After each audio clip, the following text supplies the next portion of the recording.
আসসালামু আলাইকুম ওয়া রাহমাতুল্লাহি ওয়া বারাকাতুহু।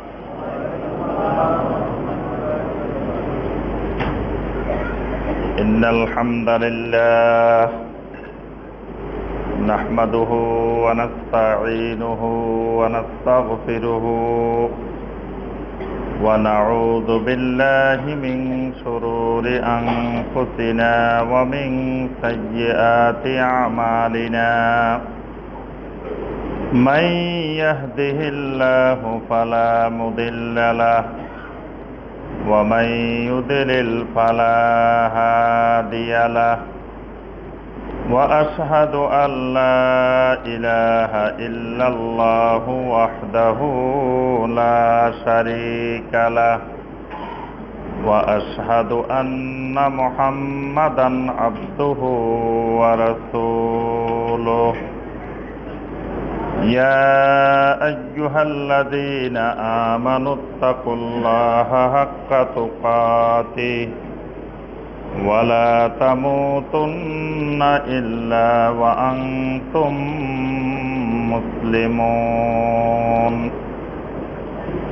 يا أيها الناس اتقوا ربكم الذي خلقكم من نفس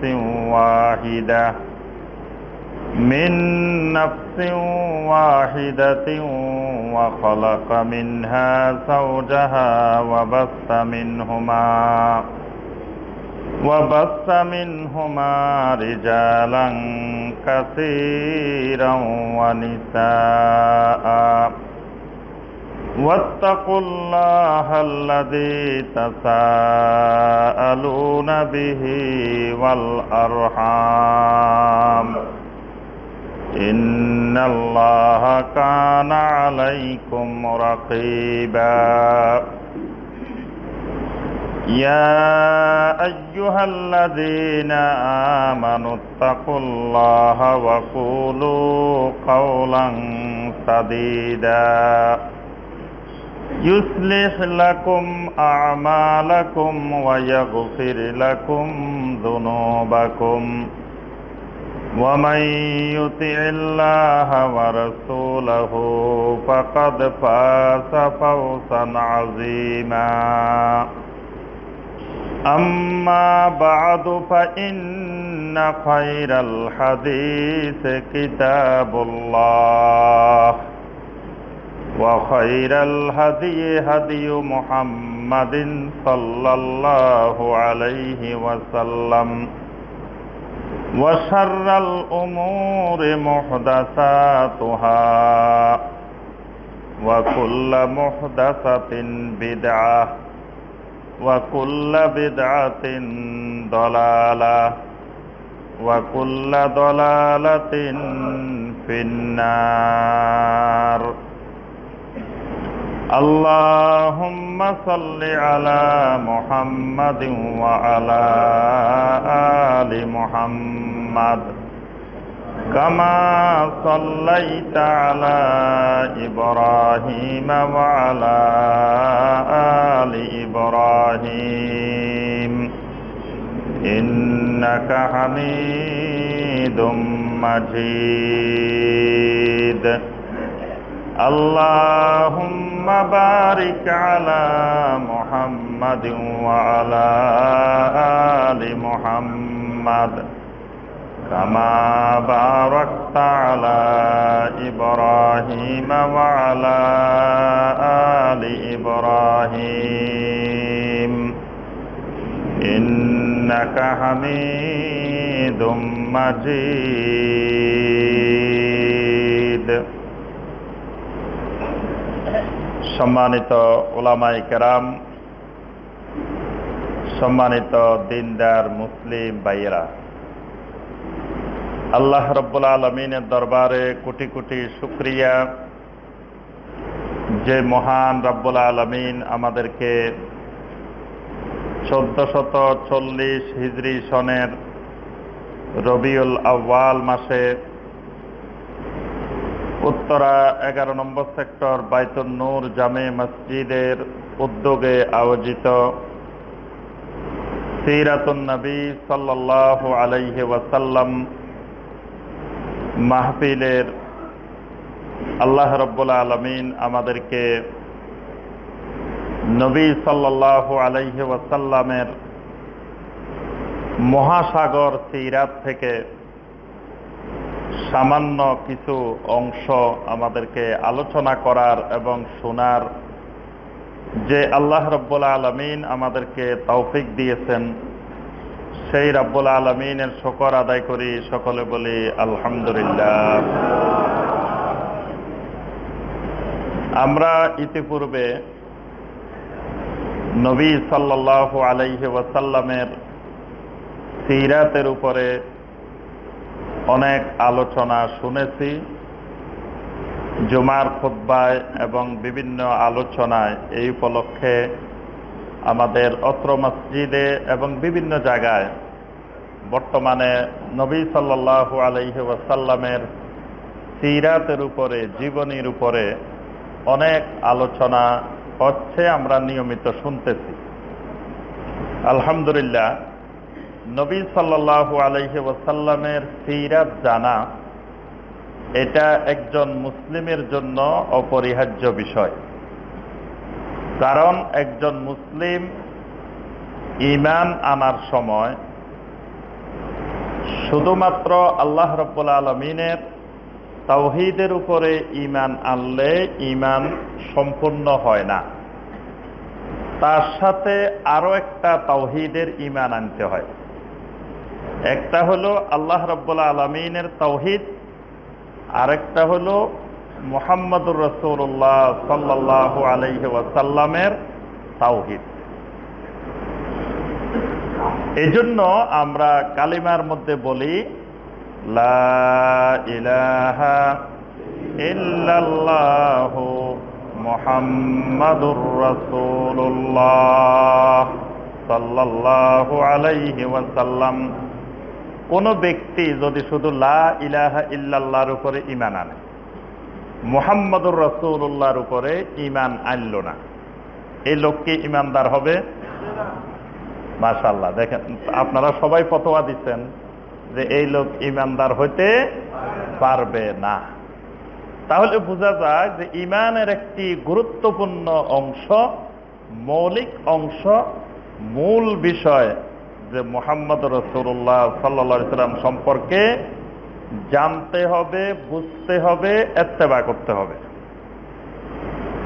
এই জন্য কবরে তিনটা প্রশ্ন প্রথমে করা হবে।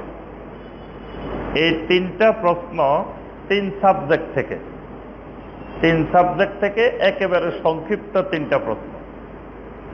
তিনটা প্রশ্নের তৃতীয় প্রশ্নটা কি আপনারা বলেন দেখি। এই প্রশ্নগুলো বেশি বেশি আলোচনা করবেন, বেশি বেশি একজন আরেকজনের সাথে আলাপ করবেন, তাহলে প্রশ্নের আনসারগুলো মনে থাকবে। এগুলো চুপ করে বসে থাকলে জানলামও না, শিখলামও না, বুঝলামও না, তো কবরে গেলে কবরে যেই মুনকার নাকির আসবেন তারা কিন্তু স্বাভাবিক ফেরেশতা না, তারা অস্বাভাবিক ফেরেশতা। মানে তাদের চোখগুলো হবে আসওয়াদানে আজরাকান, কুচকুচে কালো, চোখগুলা নীল বর্ণের। রাত্রে কবরস্থানের পাশ দিয়ে হেঁটে যাইতেছেন, রাতের ধরেন 1টা, 2টা, 3টা, তখন কবরস্থানের সামনে দেখলেন যে এরকম একজন কালো মানুষ, কুচকুচে কালো, চোখগুলা নীল বর্ণের, রাস্তার মধ্যে দাঁড়ায় রয়েছে কবরস্থানের পাশে। এমন অবস্থায় আপনার অবস্থাটা কেমন হবে? আপনি নিজেই কবরস্থানে থাকি যেতে হবে, আর যাওয়া লাগবে না, লাশ হয়ে যেতে হবে ভয়ে। কবরস্থানের পাশ দিয়ে যাওয়ার সময় আয়াতুল কুরসি, সূরা ইখলাস, সূরা আল ফালাক, সূরা নাস, কত সূরা পড়ি পড়ি খালি পুদে। তাও যদি কোনো জায়গা দিয়ে বাস একটা একটু নড়াচড়া করে উঠতে পারে, লাফ মারি উঠে, এত ভয় কবরস্থানে। সেই কবরস্থানে যদি এরকম একজন মানুষ দেখেন তাহলে অবস্থাটা কেমন হবে? তাহলে সেই কবরের ভিতরে যেই মুনকার নাকির আসবেন তারা কিন্তু এরকম ভয়ঙ্কর চেহারা, এবং তাদের হাতে কিন্তু একটা জিনিসও থাকবে। কি থাকবে? খালি হাতে আসবে তারা? বিমাতারিকিম মিন হাদিদ, লোহার একটা হাতুড়ি নিয়ে আসবে। হাতুড়িটা কেমন? লাউ দুরিবা বিহা আলা জাবালিন লাসারা তুরাবা। আল্লাহ রাসূল সাল্লাল্লাহু আলাইহি ওয়াসাল্লাম বলেন, এই হাতুড়িটার অবস্থা, হাতুড়িটার পরিমাণ মাত্রা এরকম, এই হাতুড়ি দিয়ে যদি একটা বিশাল পাহাড়ের উপরে আঘাত করা হয়, বিশাল পাথরের পাহাড়, তার উপরে যদি এই হাতুড়িটা দিয়ে আঘাত করা হয়, ওই বিশাল পাথরের পাহাড়টা ভেঙ্গে চুরমার হয়ে বালিতে পরিণত হয়ে যাবে। সুবহানাল্লাহ, এইরকম বিশাল হাতুড়ি। এখন একসাথে যদি ওই স্যারদের অবস্থা এরকম হয়, আবার স্যারের হাতে যদি এরকম হাতুড়ি থাকে, আপনি যা শিখে গেছেন দুনিয়া থেকে তাও তো ভুলে যাবেন। কি মনে আসবে? ওই ওনাদের মুনকার নাকির ফেরেশতাকে দেখলেই আপনার সব ভুলে যাবেন। এই জন্য এই প্রশ্নগুলো শুধু মুখস্থ করা যথেষ্ট না, এইগুলো ভালো করে আপনার বুঝতে হবে, জানতে হবে, শিখতে হবে, আমল করতে হবে, যাতে যত ভয়ঙ্কর পরিস্থিতি হোক আমার এই প্রশ্নের উত্তর না ভুলি। আচ্ছা, এই তিনটা কোশ্চেনের মধ্যে তৃতীয়টা হইল ওয়ামান নাবিয়ুকা, তোমার নবীকে, তোমার নবী সম্পর্কে তুমি কি জানো? একই কথাটা কোন কোন হাদিসে আসছে মাহাজার রাজুল। মাহাজার রাজুল মানে তুমি নবী সম্পর্কে, মুহাম্মদ সাল্লাল্লাহু আলাইহি ওয়াসাল্লাম সম্পর্কে তোমার কি নলেজ আছে, কি জ্ঞান আছে, কি মারেফত আছে, কি জানো তুমি, তোমার ধারণাটা কি? তাহলে বোঝা যায় ইমানের তিনটা উসুলের মধ্যে একটা গুরুত্বপূর্ণ উসুল হইল মুহাম্মদুর রাসূলুল্লাহ সাল্লাল্লাহু আলাইহি ওয়াসাল্লাম সম্পর্কে জানা। এই জন্য মুহাম্মদুর রাসূলুল্লাহ সাল্লাল্লাহু আলাইহি ওয়াসাল্লামের সিরাত খালি রবিউল আউয়াল মাসে না, সারা বছর জানতে হবে, সারা জীবন জানতে হবে, সারা জীবন শিখতে হবে, সব সময়। আর আমরা যে কোরআনে কারিমের তাফসীর করি, ওইটাও কিন্তু আল্লাহ রাসূল সাল্লাল্লাহু আলাইহি ওয়াসাল্লামের সিরাত। কারণ নবী সাল্লাল্লাহু আলাইহি ওয়াসাল্লামের জীবন এটা হইল মা আয়েশা রাদিয়াল্লাহু তাআলা আনহা এক বাক্যে নবী সাল্লাল্লাহু আলাইহি ওয়াসাল্লামের পুরো সিরাত আলোচনা করে দিয়েছেন। আয়েশা রাদিয়াল্লাহু তাআলা আনহা বলছেন, কানা খুলুকুহু আল কোরআন। আল্লাহ রাসূল সাল্লাল্লাহু আলাইহি ওয়াসাল্লামের আখলাক হলো, চরিত্র হলো কোরআন। সুবহানাল্লাহ। কোরআন যত বেশি জানবে, যত বেশি বুঝবে, যত বেশি আমল করবে, তত বেশি নবী সাল্লাল্লাহু আলাইহি ওয়াসাল্লামের জিন্দেগি, নবী সাল্লাল্লাহু আলাইহি ওয়াসাল্লামের সিরাত সম্পর্কে জানা হবে। সুবহানাল্লাহ। এই জন্য নবী সাল্লাল্লাহু আলাইহি ওয়াসাল্লামের সিরাত আমাদের জানা খুব বেশি জরুরি। আমরা ওই দিন খুতবায় নবী সাল্লাল্লাহু আলাইহি ওয়াসাল্লামের সিরাতের একটি অংশ আলোচনা করেছিলাম, মনে আছে কিনা? কি আলোচনা করছিলাম? অনেকে ভুলে গেছে। কালকে রাত্রে ভাত কি দিয়ে খাইছেন জিজ্ঞাসা করলে অনেক ভাই কিন্তু বলতে পারবেন না। কালকে রাত্রে, বেশি দূরের না, আজকে রাতের খানা এখনো হয় নাই, শুধু গতকালের যদি জিজ্ঞাসা করি অনেকে কিন্তু ভুলে গেছেন। অর্থাৎ আমাদের ফেতরাত, মানুষের ফেতরাতে হইল ভুলে যাওয়া। এজন্য আমাদের নামে হলো ইনসান। ইনসান মানে ভুলে যাওয়া, আমাদের অভ্যাস হলো ভুলে যাওয়া। তাহলে আমরা গত জুমায় আলোচনা করেছি ওয়াফাতুন নবী সাল্লাল্লাহু আলাইহি ওয়াসাল্লাম, নবী সাল্লাল্লাহু আলাইহি ওয়াসাল্লামের ইন্তেকাল বিষয়ক আমরা সংক্ষিপ্ত আলোচনা করেছি। আজকের সিরাত আলোচনায় আমরা যে বিষয়টি আলোচনা করব ইনশাআল্লাহ, বিষয়টি হলো মহব্বতুন নবী সাল্লাল্লাহু আলাইহি ওয়াসাল্লাম ওয়া তাওকীরুহু ওয়া ইত্তিবাউহু। অর্থাৎ আল্লাহ রাসূল সাল্লাল্লাহু আলাইহি সাল্লামের মহব্বত এবং মহব্বতের পদ্ধতি, নবী সাল্লাল্লাহু আলাইহি সাল্লামকে মহব্বত করার গুরুত্ব এবং মহব্বতটা কেমনে করব, এই বিষয়ে আমরা সংক্ষিপ্তভাবে অল্প সময়ে আমরা কোরআন এবং সুন্নাহ থেকে কিছু কথাবার্তা বলার চেষ্টা করব ইনশাআল্লাহ। মহব্বত, মহব্বত তো আমরা বুঝি সবাই। মহব্বত মানে কি? আপনারা দেখি মনে কষ্ট নিছেন মনে আজকে। কথাবার্তা বলেন না দেখি। মহব্বত মানে কি? আরে মহব্বত বুঝে না এরকম মানুষ পৃথিবীতে আছে নাকি? মহব্বতের পিছনে সারা দুনিয়া। তাহলে মহব্বত এই জন্য সবাই বুঝে, কিন্তু বলতে একটু শরম পাইতেছে। মহব্বত মানে হলো ভালোবাসা। আর এসকে মানে কি? এসক, আশেক মাসুক নাম শুনছেন না? আশেক মানে কি? এসকে মানে কি? প্রেম। এসক মানে প্রেম। প্রেমের আরবি হচ্ছে এসক, আর ভালোবাসার আরবি হচ্ছে মহব্বত। মহব্বত এসক দুইটা কিন্তু দুই জিনিস, দুইটা এক জিনিস না। অনেকে আমরা এই পার্থক্যটা বুঝি না। আমরা মনে করি ভালোবাসা আর প্রেম দুইটা এক জিনিস। মহব্বত আর এসক আমরা মনে করি দুইটা এক জিনিস, দুইটা এক জিনিস না। আমরা আমাদের আম্মাকে প্রেম করি না মহব্বত করি? ভালোবাসি। জি, ভালোবাসি। যদি বাড়িতে যাই বলেন আম্মা আমি আপনার সাথে প্রেম করি, বলতে পারবেন? যদি বলেন যে ভালোবাসা আর প্রেম তো একই জিনিস, তো মাকে তো ভালোবাসি, বাস এই জন্য বললাম যে মা আমি আপনার সাথে প্রেম করি, বলা যাবে?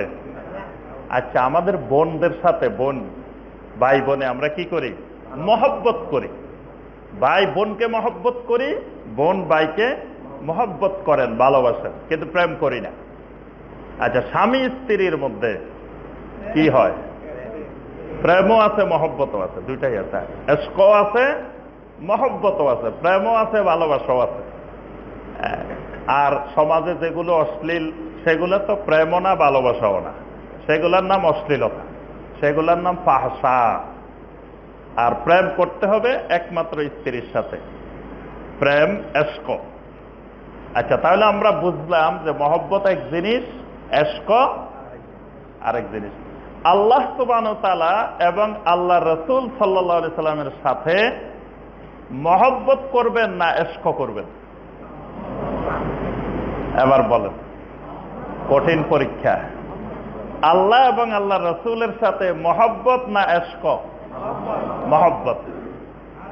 কারণ কোরআন এবং সুন্নাহর মধ্যে যত জায়গায় আল্লাহ রাব্বুল আলামিনকে ভালোবাসার কথা আসছে, নবী সাল্লাল্লাহু আলাইহি সাল্লামকে ভালোবাসার কথা আসছে, সব জায়গায় আল্লাহ পাক বলছেন মহব্বত, মহব্বত করতে বলছেন।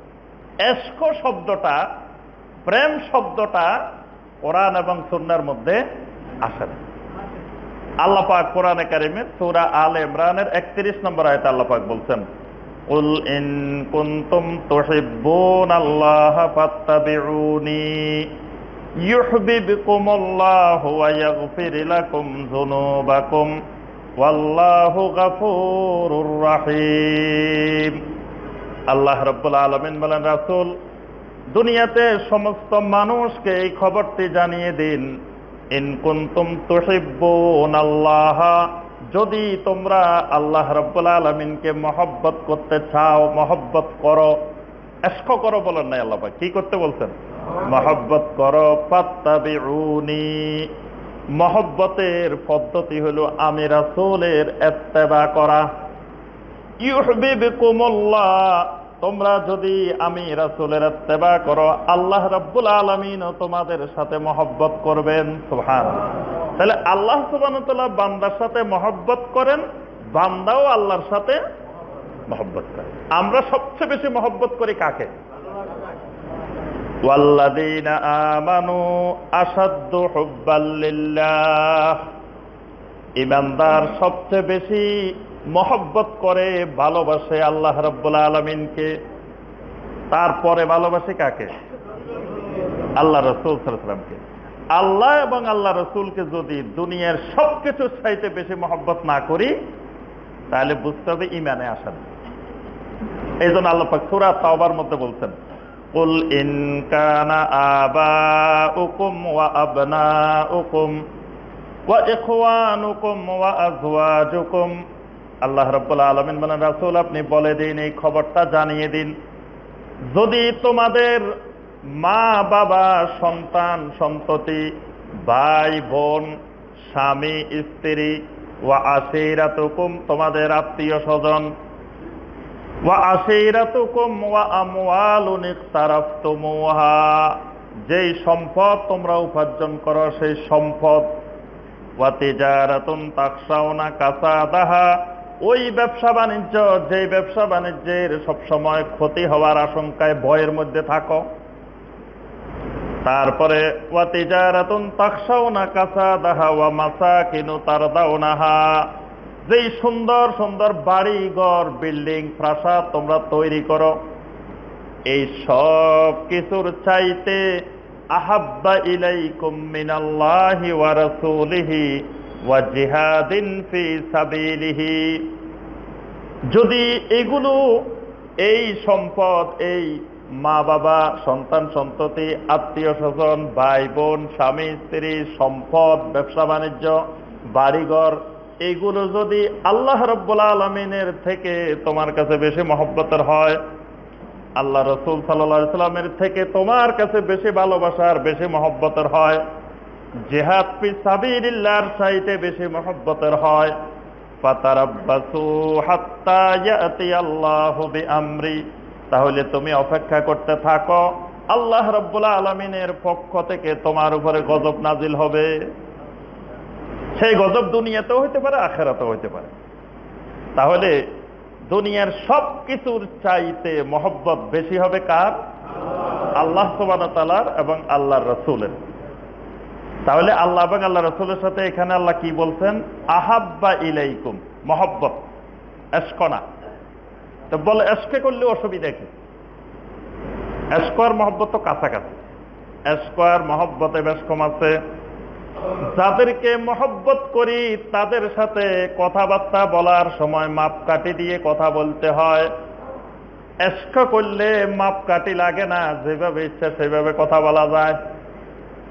এই জন্য মায়ের সাথে কথা বলতে হলে যতই মহব্বত করি যতই ভালোবাসি মাপকাঠি দিয়ে কথা বলতে হবে। মাকে অনেক মহব্বত করি, কিন্তু সন্তান বালেগ হয়ে যাওয়ার পরে মা ও সন্তানের সামনে সতর খোলা রাখতে পারবেন না। মহব্বত করি, মহব্বত ঠিক আছে, মা আর ছেলে মাহরাম, তার থেকে ঘনিষ্ঠ মাহরাম জমিনে আর নাই, কিন্তু তারপরেও মা সতর খুলতে পারবেন না ছেলের সামনে। আল্লাহ রাব্বুল আলামিন কোরআনে কারীমের আয়াত নাজিল করে কয়েকটা সময় বলে দিয়েছেন, এই সময়গুলাতে মা বাবার অনুমতি ছাড়া মা বাবার কাছে সন্তান যাওয়া যাবে না। যদি বলি আমি আমার মাকে এত মহব্বত করি আমি যেতে পারবো না, আবার অনুমতি কিসের? মার থেকে আবার অনুমতি কিসের? মার কাছে তো সব সময় যেতে পারি। মার কাছে সন্তান বুড়া হইলেও মা মনে করে শিশু বাচ্চা, তাহলে তো যে কোনো সময় আমি যেতে পারি, অসুবিধা কি? কিন্তু মা যত শিশু মনে করুক বাচ্চা মনে করুক, এখন আর বাচ্চা নাই, সন্তান বড় হয়ে গেছে, সন্তান বালেগ হয়ে গেছে, সন্তান বুড়া হয়ে গেছে, সন্তান এখন দুনিয়ার অনেক কিছু বুঝে, মা মনে করে যে আমার ছেলে কিচ্ছু বুঝে না। মার কাছে কিন্তু সন্তান এরকম, আসলে সন্তান সব বুঝে। আল্লাহ সুবহানাহু ওয়া তাআলা এই জন্য কিছু সময় বলে দিচ্ছেন, এই সময়গুলা মা বাবার কাছে যাইও না, সেই সময়গুলা মা বাবার বিশ্রামের সময়। আচ্ছা, তাহলে মহব্বত করলে মহব্বতের কিছু লিমিটেশন, সীমাবদ্ধতা আছে, কিন্তু এশকের কোনো সীমাবদ্ধতা নাই। এশকের সীমাবদ্ধতা নাই। এশকের যার সাথে আমি এশকে করব তার যে কোনো স্থানে হাত দেওয়া জায়েজ, তারপরে আপনার তার কাছে যে কোনো সময় যাওয়া জায়েজ। মানে মহব্বত এবং এশকের মধ্যে অনেকগুলো পার্থক্য আছে।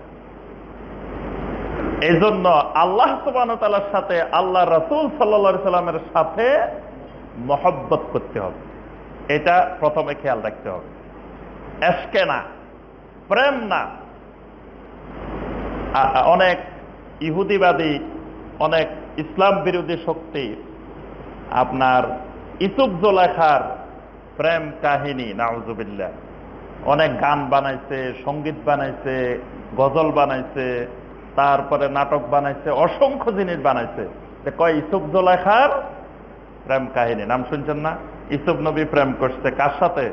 জুলাইখার সাথে। জুলাইখার নামে কোন মহিলা কোরআনে কারিমের মধ্যে আল্লাহ পাক উল্লেখ করেন নাই। নবী সাল্লাল্লাহু আলাইহি ওয়াসাল্লামের কোন হাদিসে জুলাইখা নামে কোন মহিলার নামও উল্লেখ করেন না। আল্লাহ পাক বলছে ইমরাতু আজিজ, আজিজের স্ত্রী, তার নাম আল্লাহ সুবহানাহু ওয়া তাআলা বলেন নাই। অথচ এই জুলাইখার নামে কত কাহিনী, কত ঘটনা, কত কিছু রচিত হয়ে গেছে। এবং নবীদের শানে এত বড় বেয়াদবি যে আল্লাহর নবী জুলাইখার সাথে নাকি প্রেম করছেন, আউযুবিল্লাহ। অর্থাৎ এই শব্দটা নবীদের শানে ব্যবহার করাই বেয়াদবি। এই জন্য নবীদেরকে, আল্লাহ রসুলদেরকে মহব্বত করতে হবে।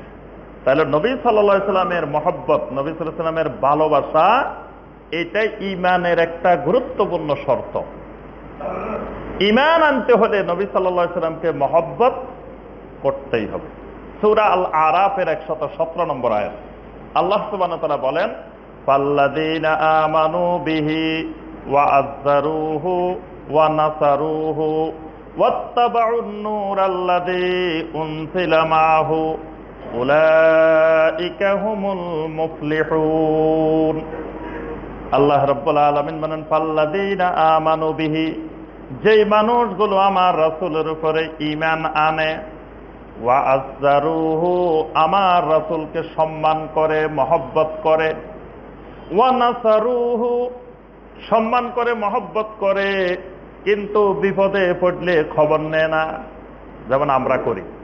মসজিদের ইমাম সাহেবের খুব মহব্বত, দেখলে দূরের থেকে সালাম, ইমাম সাহেবের ঘরে ভাতের চাউল আছে কিনা সেই খবর নিই না। এরকম দেখবেন অনেক জায়গায় আছে। ইমাম সাহেবের কি সম্মান, কিন্তু ইমাম সাহেবের ঘরে ভাতের চাউল আছে কিনা এই খবর লয় না। এমনি খুব সম্মান করে। বেতন দেওয়ার সময় 3000 টাকা ইমাম সাহেবের বেতন, তাও কয় যে অনেক টাকা দিয়ে দিব, আমাদের হুজুরের 3000 টাকা দিয়ে দিব। প্রতি মাসে 2-3 মাস পর পর ইমাম সাহেব পাল্টায়। কি ব্যাপার ভাই, ইমাম সাহেব পাল্টান কেন? এক গ্রামে আমি জিজ্ঞাসা করলাম, কয় হুজুর প্রতি জুমায় একই আলোচনা করে, একই ওয়াজ করে, এই জন্য ইমাম সাহেব বাদ। তা আমি বললাম যে ইমাম সাহেবের বেতন দেন কত, সম্মানী দেন কত? কয় 3000 টাকা। আমি বললাম যে 3000 টাকা দেন, আপনাদের একটা পরিবার 3000 টাকা চলে, তো ওনার পরিবারটা কেমনে 3000 টাকা চলে?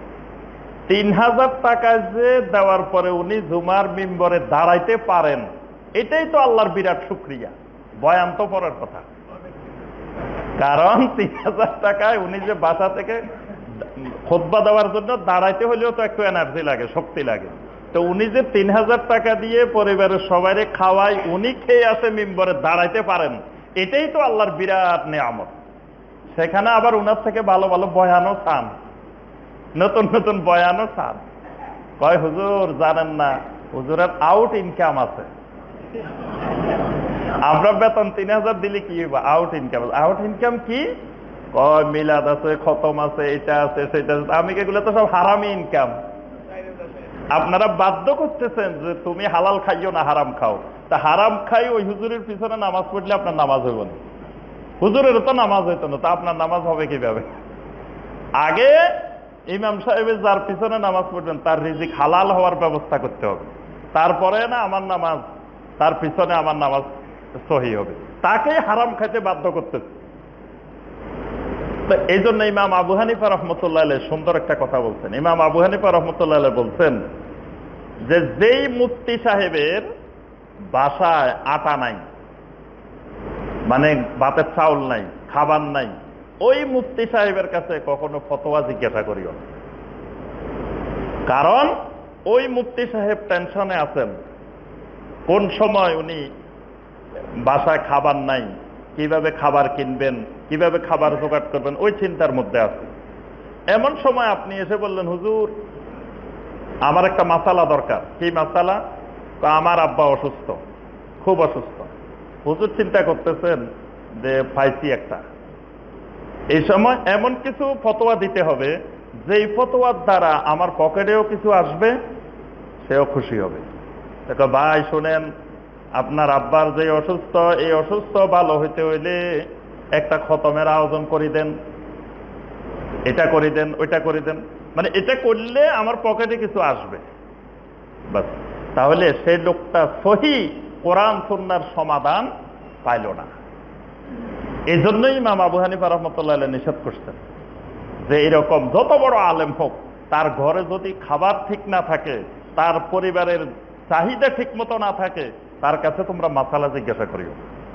তা আল্লাহ সুবহানাহু ওয়া তাআলা আল্লাহর রাসূলের কথা এই সূরা আল আরাফের মধ্যে বলতেছেন 157 নম্বর আয়াতে, ফাল্লাযীনা আমানু বিহি ওয়া আযযারুহু ওয়া নাসারুহু, যারা আমার রাসূলের উপরে ঈমান আনে, ঈমান আনার পরে আমার রাসূলকে মহব্বত করে, সম্মান করে, ওয়া নাসারুহু, আমার রাসূল যে কোনো বিপদে আপদে সব সময় আমার রাসূলকে সাহায্য করে, সহযোগিতা করে। মহব্বতের সাথে সহযোগিতাও থাকতে হবে। আব্বা আম্মারে অনেক মহব্বত করে, কয় সকালবেলা বিকেলবেলা আব্বা আম্মার চেহারার দিকে তাকাই থাকি হজের সওয়াব পাওয়ার জন্য।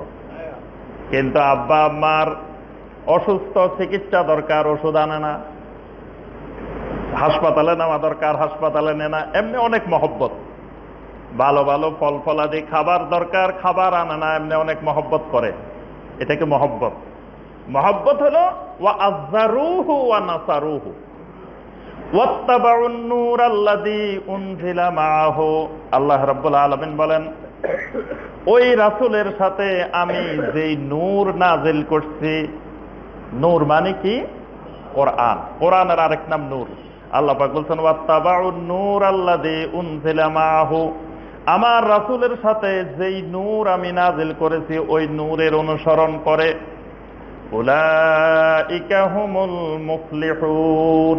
আল্লাহ রাব্বুল আলামিন বলেন, এই মানুষগুলো সফল মানুষ। সুবহানাল্লাহ।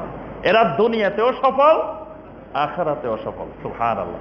তাহলে এই সফল মানুষ হইতে হইলে, সফল কাম হইতে হইলে নবী সাল্লাল্লাহু আলাইহি ওয়াসাল্লামের মহব্বত লাগবে।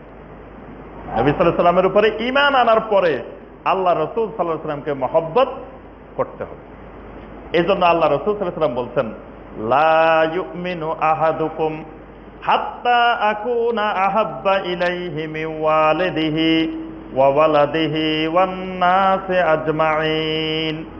লা ইউমিনু আহাদুকুম, তোমাদের কেউ ততক্ষণ পর্যন্ত ঈমানদার হতে পারবে না, হাত্তা আকুনা আহাব্বা ইলাইহি মিন ওয়ালিদিহি ওয়া ওয়ালাদিহি ওয়ান নাসি আজমাইন, তোমার মা বাবার চাইতে, তোমার সন্তান সন্ততির চাইতে, দুনিয়ার সমস্ত মানুষের চাইতে যতক্ষণ না আমি নবী বেশি মহব্বতের না হব, ততক্ষণ পর্যন্ত তুমি ঈমানদার হতে পারবা না।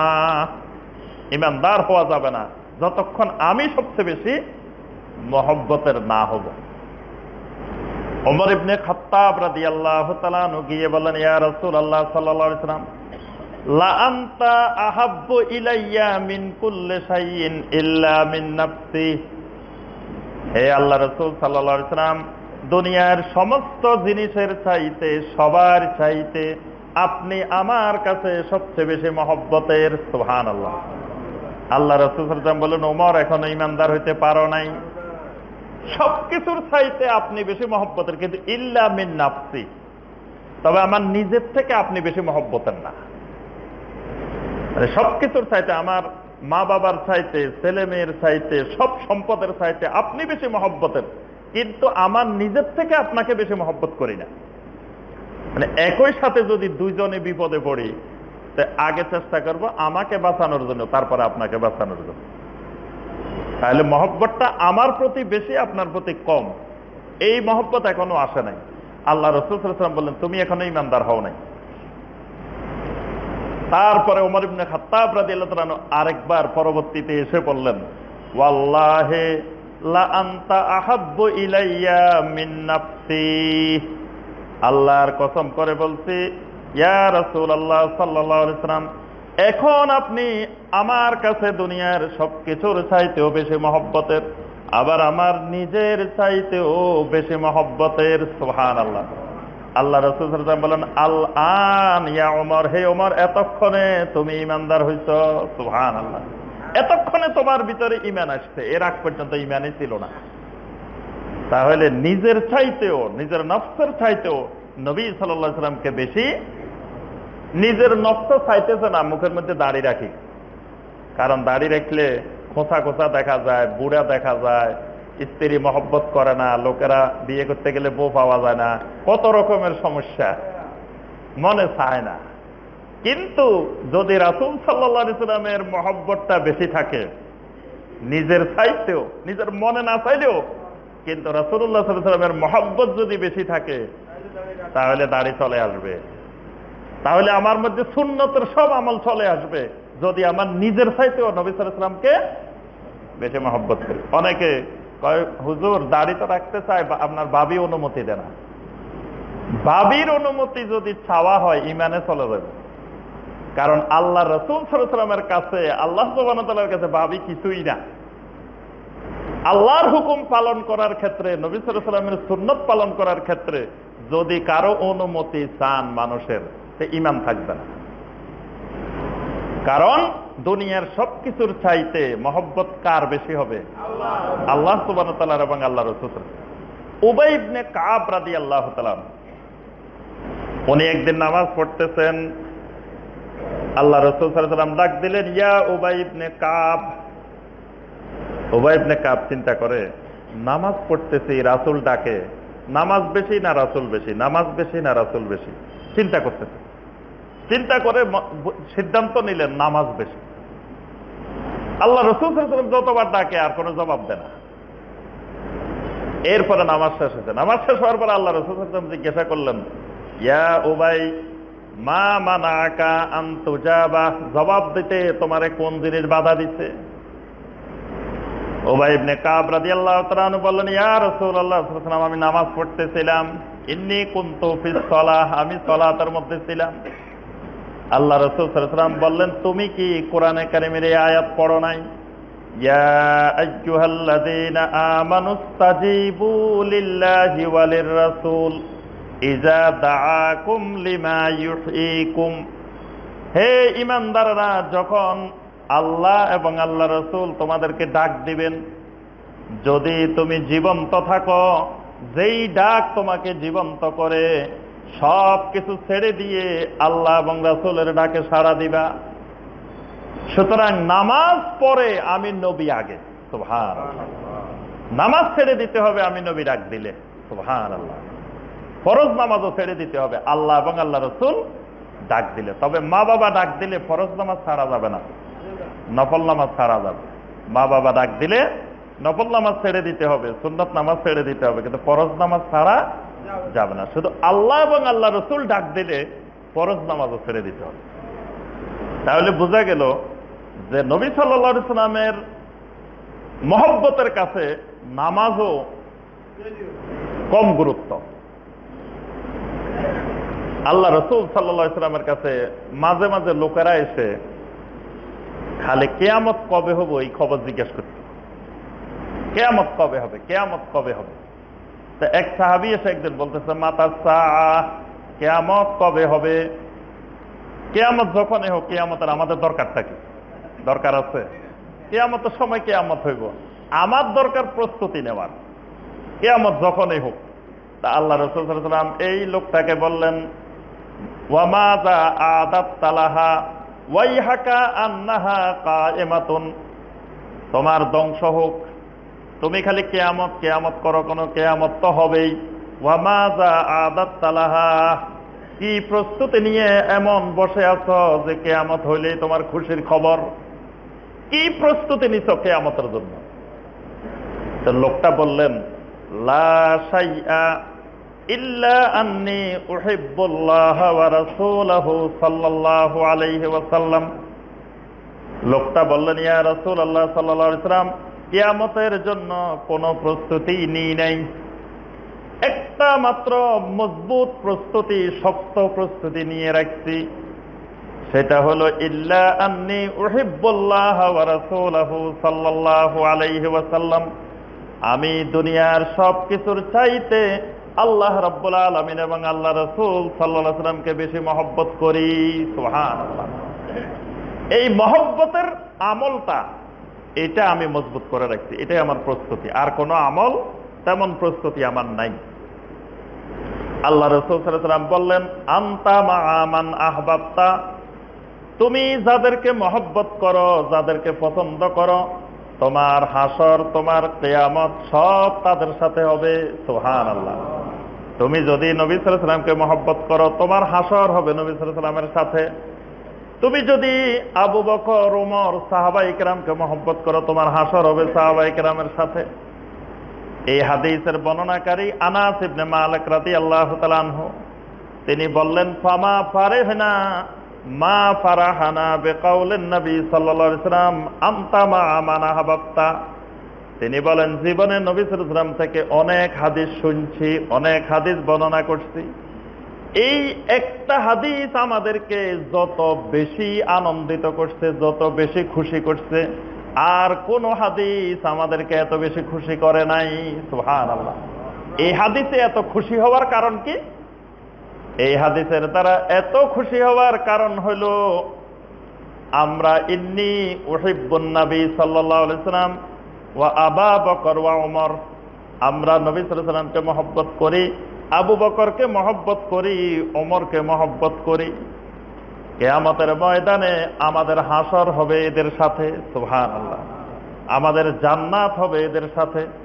অথচ ওয়া ইল্লাম আমাল বিমিসলি আমালিহিম, অথচ নবী সাল্লাল্লাহু আলাইহি ওয়াসাল্লামের আমলের ধারে কাছেও আমরা নাই। নবী সাল্লাল্লাহু আলাইহি ওয়াসাল্লামের আমল যদি এক পাল্লায় রাখা হয়, আর সমস্ত উম্মতের আমল আরেক পাল্লায়, কারটা বেশি হবে? নবী সাল্লাল্লাহু আলাইহি ওয়াসাল্লামের আমল বেশি হবে। কোথায় নবী সাল্লাল্লাহু আলাইহি ওয়াসাল্লামের আমল আর কোথায় আমাদের আমল? কিন্তু নবী সাল্লাল্লাহু আলাইহি ওয়াসাল্লামকে মহব্বতের কারণে আমরা নবী সাল্লাল্লাহু আলাইহি ওয়াসাল্লামের কাছাকাছি থাকতে পারবো। সুবহানাল্লাহ। তারপরে আবু বকরের আমল, সুবহানাল্লাহ, ওমর ইবনে খাত্তাব রাদিয়াল্লাহু তাআলা আনহুর আমল, এদের আমলের কাছে তো আমাদের আমল কিছুই না। কিন্তু আমরা যদি এদেরকে মহব্বত করি, তাহলে আমাদের হাসর, নসর, কিয়ামত, জান্নাত সব এদের সাথে। সুবহানাল্লাহ। এই জন্য আনাস ইবনে মালিক রাদিয়াল্লাহু তাআলা আনহু বলতেছেন, এত খুশি হয়েছি আমরা, জীবনে আর কোনো হাদিস শুনে নবী সাল্লাল্লাহু আলাইহি ওয়াসাল্লাম থেকে এত বেশি খুশি হইনি। সুবহানাল্লাহ। তাহলে নবী সাল্লাল্লাহু আলাইহি ওয়াসাল্লামের মহব্বত, এই মহব্বতটা যদি ঠিক মতো থাকে, তাহলে কিয়ামতের ময়দানেও নবী সাল্লাল্লাহু আলাইহি ওয়াসাল্লামের সাথে আমাদের হাসর হওয়ার সম্ভাবনা, হাসর হওয়ার নিশ্চয়ন আল্লাহ রাসূল সাল্লাল্লাহু আলাইহি ওয়াসাল্লাম দিয়ে দিচ্ছেন। সুবহানাল্লাহ। আর যদি মুশরিকদের সাথে মহব্বত থাকে, মুশরিকদের কালচার, কৃষ্টি কালচার, সংস্কৃতির সাথে মহব্বত থাকে, মুশরিকদের কালচার খুব ভালো লাগে, আর নবী সাল্লাল্লাহু আলাইহি ওয়াসাল্লামের কালচার ভালো লাগে না। নবী সাল্লাল্লাহু আলাইহি ওয়াসাল্লামের কালচারকে সেকেলে মনে হয়, পুরাতন মনে হয়, 1400 বছর আগের মনে হয়।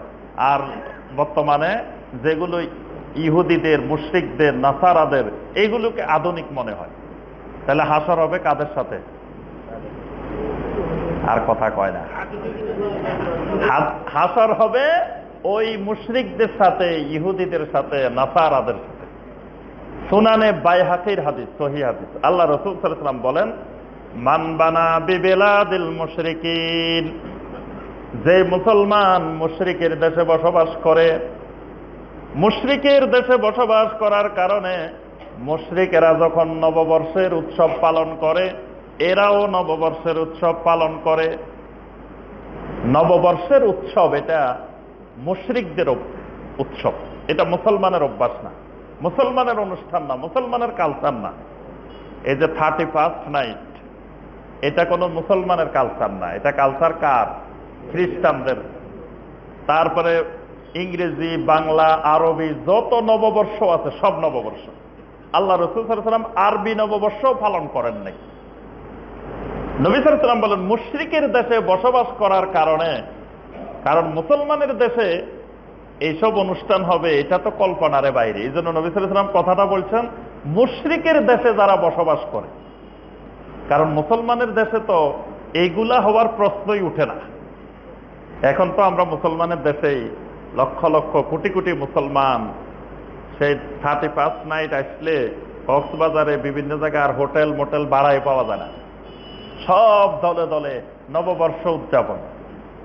আল্লাহ রাসূল সাল্লাল্লাহু আলাইহি ওয়াসাল্লাম বলেন, এই বিজাতীয় অনুষ্ঠানগুলো যারা, উৎসবগুলো উদযাপন করে, বিয়ে শাদীগুলা সম্পূর্ণ ইহুদি খ্রিস্টানদের কালচারে, গায়ে হলুদের নামে অশ্লীলতা, তারপরে বিয়ের অনুষ্ঠানের বিভিন্ন যে আনুষ্ঠানিকতা, সব মুশরিকদের অনুকরণ। সব এখন স্টার জলসা, স্টার প্লাসের অনুকরণ। সেখানে মহিলাদেরকে যেমনে যেমনে সাজায়, যে অলংকার দিয়ে, যে শাড়ি দিয়ে, যেগুলো দিয়ে, ঠিক এরাও চেষ্টা করে মুসলমানেরা এইরকম সাজানোর জন্য, সব মুশরিকের অনুকরণে। আল্লাহ রাসূল সাল্লাল্লাহু আলাইহি ওয়াসাল্লাম বলেন, হুশিরা মাহুম ইয়াউমাল কিয়ামাহ, কিয়ামতের দিন এদের হাসর হবে তাদের সাথে। ওই স্টার জলসার ওনাদের সাথে হাসর হবে আপনার। তারপরে মুশরিকদের সাথে, ইহুদিদের সাথে, নাসারাদের সাথে, যেই জাতির কালচার সংস্কৃতি ফলো করবে সেই জাতির সাথে হাসর হবে। তো তাদের সাথে হাসর হলে লাভ না ক্ষতি? ক্ষতি মানে কি? খুসরান মুবিনা, মারাত্মক ক্ষতি, দুনিয়াও বরবাদ, আখিরাতও বরবাদ। কারণ তারা ক্ষতিগ্রস্ততার মধ্যে আছে। ইন্নাল ইনসানা লাফি খুসর, ইহুদিরা, নাসারারা, মুশরিকেরা খুসরের মধ্যে আছে, ক্ষতিগ্রস্ততার মধ্যে আছে। কারণ ইল্লাল্লাযীনা আমানু, তারা ঈমান আনে নাই।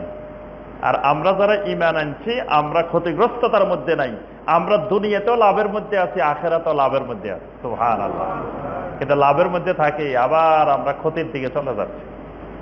এই জন্য নবী সাল্লাল্লাহু আলাইহি ওয়াসাল্লাম বলেন, রাসূল সাল্লাল্লাহু আলাইহি ওয়াসাল্লামের আদর্শ আখলাককে যদি মহব্বত করি, তা আমাদের হাসরও হবে নবী সাল্লাল্লাহু আলাইহি ওয়াসাল্লামের সাথে, সাহাবায়ে কেরামের সাথে। আর না হয় হাসর হবে ওই মুশরিকদের সাথে। এবার আসি আমরা নবী সাল্লাল্লাহু আলাইহি ওয়াসাল্লামকে মহব্বত কেমনে করব, মহব্বতের পদ্ধতিটা কি, এটা জানা দরকার, খুব দরকার। মহব্বত কি নিজের ইচ্ছা মতো করা যায় কিনা? প্রথমেই আমরা এই সূত্র বলে দিছি, মহব্বত নিজের ইচ্ছা মতো করা যায় না। এশক নিজের ইচ্ছা মতো করা যায়, কিন্তু মহব্বত করা যায় না। তাহলে মহব্বতের নীতিমালা মেনে চলতে হবে। নবী সাল্লাল্লাহু আলাইহি ওয়াসাল্লামকে কেমনে মহব্বত করতে হবে, এইটা জেনে শুনে শিখে তারপরে মহব্বত করতে হবে। নিজের ইচ্ছা মতো মহব্বত করলে আমও যাইব, সালাও যাইব, সব যাইব। নিজের ইচ্ছা মতো যদি মহব্বত শুরু করি, প্রথমেই বলি যে নিজের ইচ্ছা মতো মহব্বত করলে অসুবিধা কি? আমি মহব্বতে না করতেছি, নবীর মহব্বত করতেছি, আমি খারাপ কিছু করতেছি? আচ্ছা শুনেন, নবীর মহব্বত করি। আত্তাহিয়াতুর মধ্যে আমরা যখন বৈঠকে বসি না, তো এই বৈঠকের মধ্যে নবী সাল্লাল্লাহু আলাইহি ওয়াসাল্লামকে আমরা সালাম দিই না? আত্তাহিয়াতু লিল্লাহি ওয়াস সালাওয়াতু ওয়াত তাইয়্যিবাত, আসসালামু আলাইকা আইয়ুহান নাবিয়্যু ওয়া রাহমাতুল্লাহি ওয়া বারাকাতুহু। নবী সাল্লাল্লাহু আলাইহি ওয়াসাল্লামকে সালাম দিচ্ছি না? এখন আপনি চিন্তা করলেন, আল্লাহর রাসূল সাল্লাল্লাহু আলাইহি ওয়াসাল্লামকে সালাম দিচ্ছি, যে রাসূলের এত মর্যাদা, এত শান, সেই রাসূলকে বসে বসে সালাম দিচ্ছি, কত বড় বেয়াদবি। রাসূলকে সালাম দিতে হবে, বসে বসে দিচ্ছেন, বেয়াদবি হচ্ছে না? এবার দাঁড়ায় যেতে হবে। এই জন্য কি করলেন আপনি? প্রথমে বসতেন আত্তাহিয়াতের মধ্যে, বসার পরে আত্তাহিয়াতু লিল্লাহি ওয়াস সালাওয়াতু ওয়াত তাইয়্যিবাত এ পর্যন্ত বসে বসে পড়ছেন। এরপরে নবী সাল্লাল্লাহু আলাইহি ওয়াসাল্লামকে সালাম দিবেন, দাঁড়ায় গেছেন। দাঁড়ায় বললেন, আসসালামু আলাইকা আইয়ুহান নাবিয়্যু ওয়া রাহমাতুল্লাহি ওয়া বারাকাতুহু। আবার বসলেন, বসে আত্তাহিয়াতু বাকিটা শেষ করছেন। আবার নবী সাল্লাল্লাহু আলাইহি ওয়াসাল্লামের উপরে দরুদ পড়বেন, এটাও আবার বসে বসে পড়লে বেয়াদবি হয় না? দাঁড়ায় গেলেন, আল্লাহুম্মা সাল্লি আলা মুহাম্মাদিন ওয়া আলা আলি মুহাম্মাদ কামা সাল্লাইতা আলা ইব্রাহিম ওয়া আলা আলি ইব্রাহিম ইন্নাকা হামিদুম মাজিদ। দরুদ শেষ করলেন, শেষ করে আবার বসতেন, বসি আল্লাহুম্মা ইন্নী যালামতু নাফসি যুলমান কাসীরা, এটা পড়ছেন। কোনো অসুবিধা হয়েছে? নামাজ হবে? নবীকে মহব্বত করে নামাজ হবে না, এটা কেমন ফতোয়া? আপনাদের এই ফতোয়া ঠিক হয় না। আমি কি এখানে খারাপ কিছু করছি? আমি নবী সাল্লাল্লাহু আলাইহি ওয়াসাল্লামকে মহব্বত করছি। যেই নবী না হইলে নামাজে হইতো না।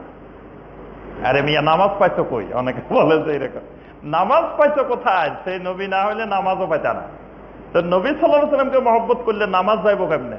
নামাজ যাওয়ার কোনো উপায় আছে? এই নবী সাল্লাল্লাহু আলাইহি ওয়াসাল্লামকে যে মহব্বতটা করছি, এই মহব্বতটা নিজের মন গড়া মহব্বত করছি। এই জন্য আমও যাবে, সালাও যাবে। আমার কথাটা বুঝাইতে পারছি? আপনার নামাজ তো হবে না, ইমানও যাইব। কারণ কারণ কি ইমান যাইব কেন? নবীরে মহব্বত করে আবার ইমান যায় কেন? আল্লাহ সুবহানাহু ওয়া তাআলা বলতেছেন, আমার নবীরে এখানে বেটা বসে বসে সালাম দিবি, আর আমি কই না বসে দিলে বেয়াদবি। তাহলে আল্লাহর সিদ্ধান্ত মেনে নিতে পারে নাই, নবী সাল্লাল্লাহু আলাইহি ওয়াসাল্লামের সিদ্ধান্ত মেনে নিতে পারে নাই। আল্লাহ পাক কোরআনে কারিমের আয়াত নাজিল করে বলে দিচ্ছেন, ফালা ওয়া রাব্বিকা লা ইউমিনুন হাত্তা ইউহাক্কিমুকা ফীমা শাজারা বাইনাহুম সুম্মা লা ইয়াজিদু ফী আনফুসিহিম হারাজাম মিম্মা কাদাইতা ওয়া ইউসাল্লিমু তাসলিমা। রব্বুল আলামিন বলেন, আপনার রবের কসম করে আমি আল্লাহ বলতেছি, কোন ব্যক্তি আমার রাসূলের ফয়সালা, আমার রাসূলের সিদ্ধান্ত যদি মেনে নিতে না পারে, লা ইউমিনুন, আল্লাহর কসম, আপনার রবের কসম, সেই ঈমানদার নয়। আল্লাহ রাসূল সাল্লাল্লাহু আলাইহি ওয়াসাল্লাম এখানে শিক্ষা দিলেন, বসে বসে পড়ো। আপনি বলেন যে না, এখানে বসে পড়লে বেয়াদবি হইব, এই জন্য আপনার ঈমানও গেছে, ঈমানও গেছে, নামাজও গেছে। কেন গেছে? খারাপ কিছু করছেন আপনি এখানে, কি বলেন? খারাপ কাজ করছেন আপনি, নবী সাল্লাল্লাহু আলাইহি ওয়াসাল্লামকে মহব্বত করছেন, তো মহব্বত করে আপনার আম সালা সব যাইবো কেন? হ্যাঁ, তাহলে বোঝা যায় যে নবী সাল্লাল্লাহু আলাইহি ওয়াসাল্লামকে মহব্বতটা নিজের মন গড়া ইচ্ছা মতো করা যাবে না। এটা আল্লাহ সুবহানাহু ওয়া তাআলা যেভাবে শিখাইছেন, আল্লাহর রাসূল সাল্লাল্লাহু আলাইহি ওয়াসাল্লাম যেভাবে শিখাইছেন, সাহাবায়ে কেরাম যেভাবে সম্মানটা মহব্বতটা করছেন, ঠিক ওই পদ্ধতিতে করতে হবে।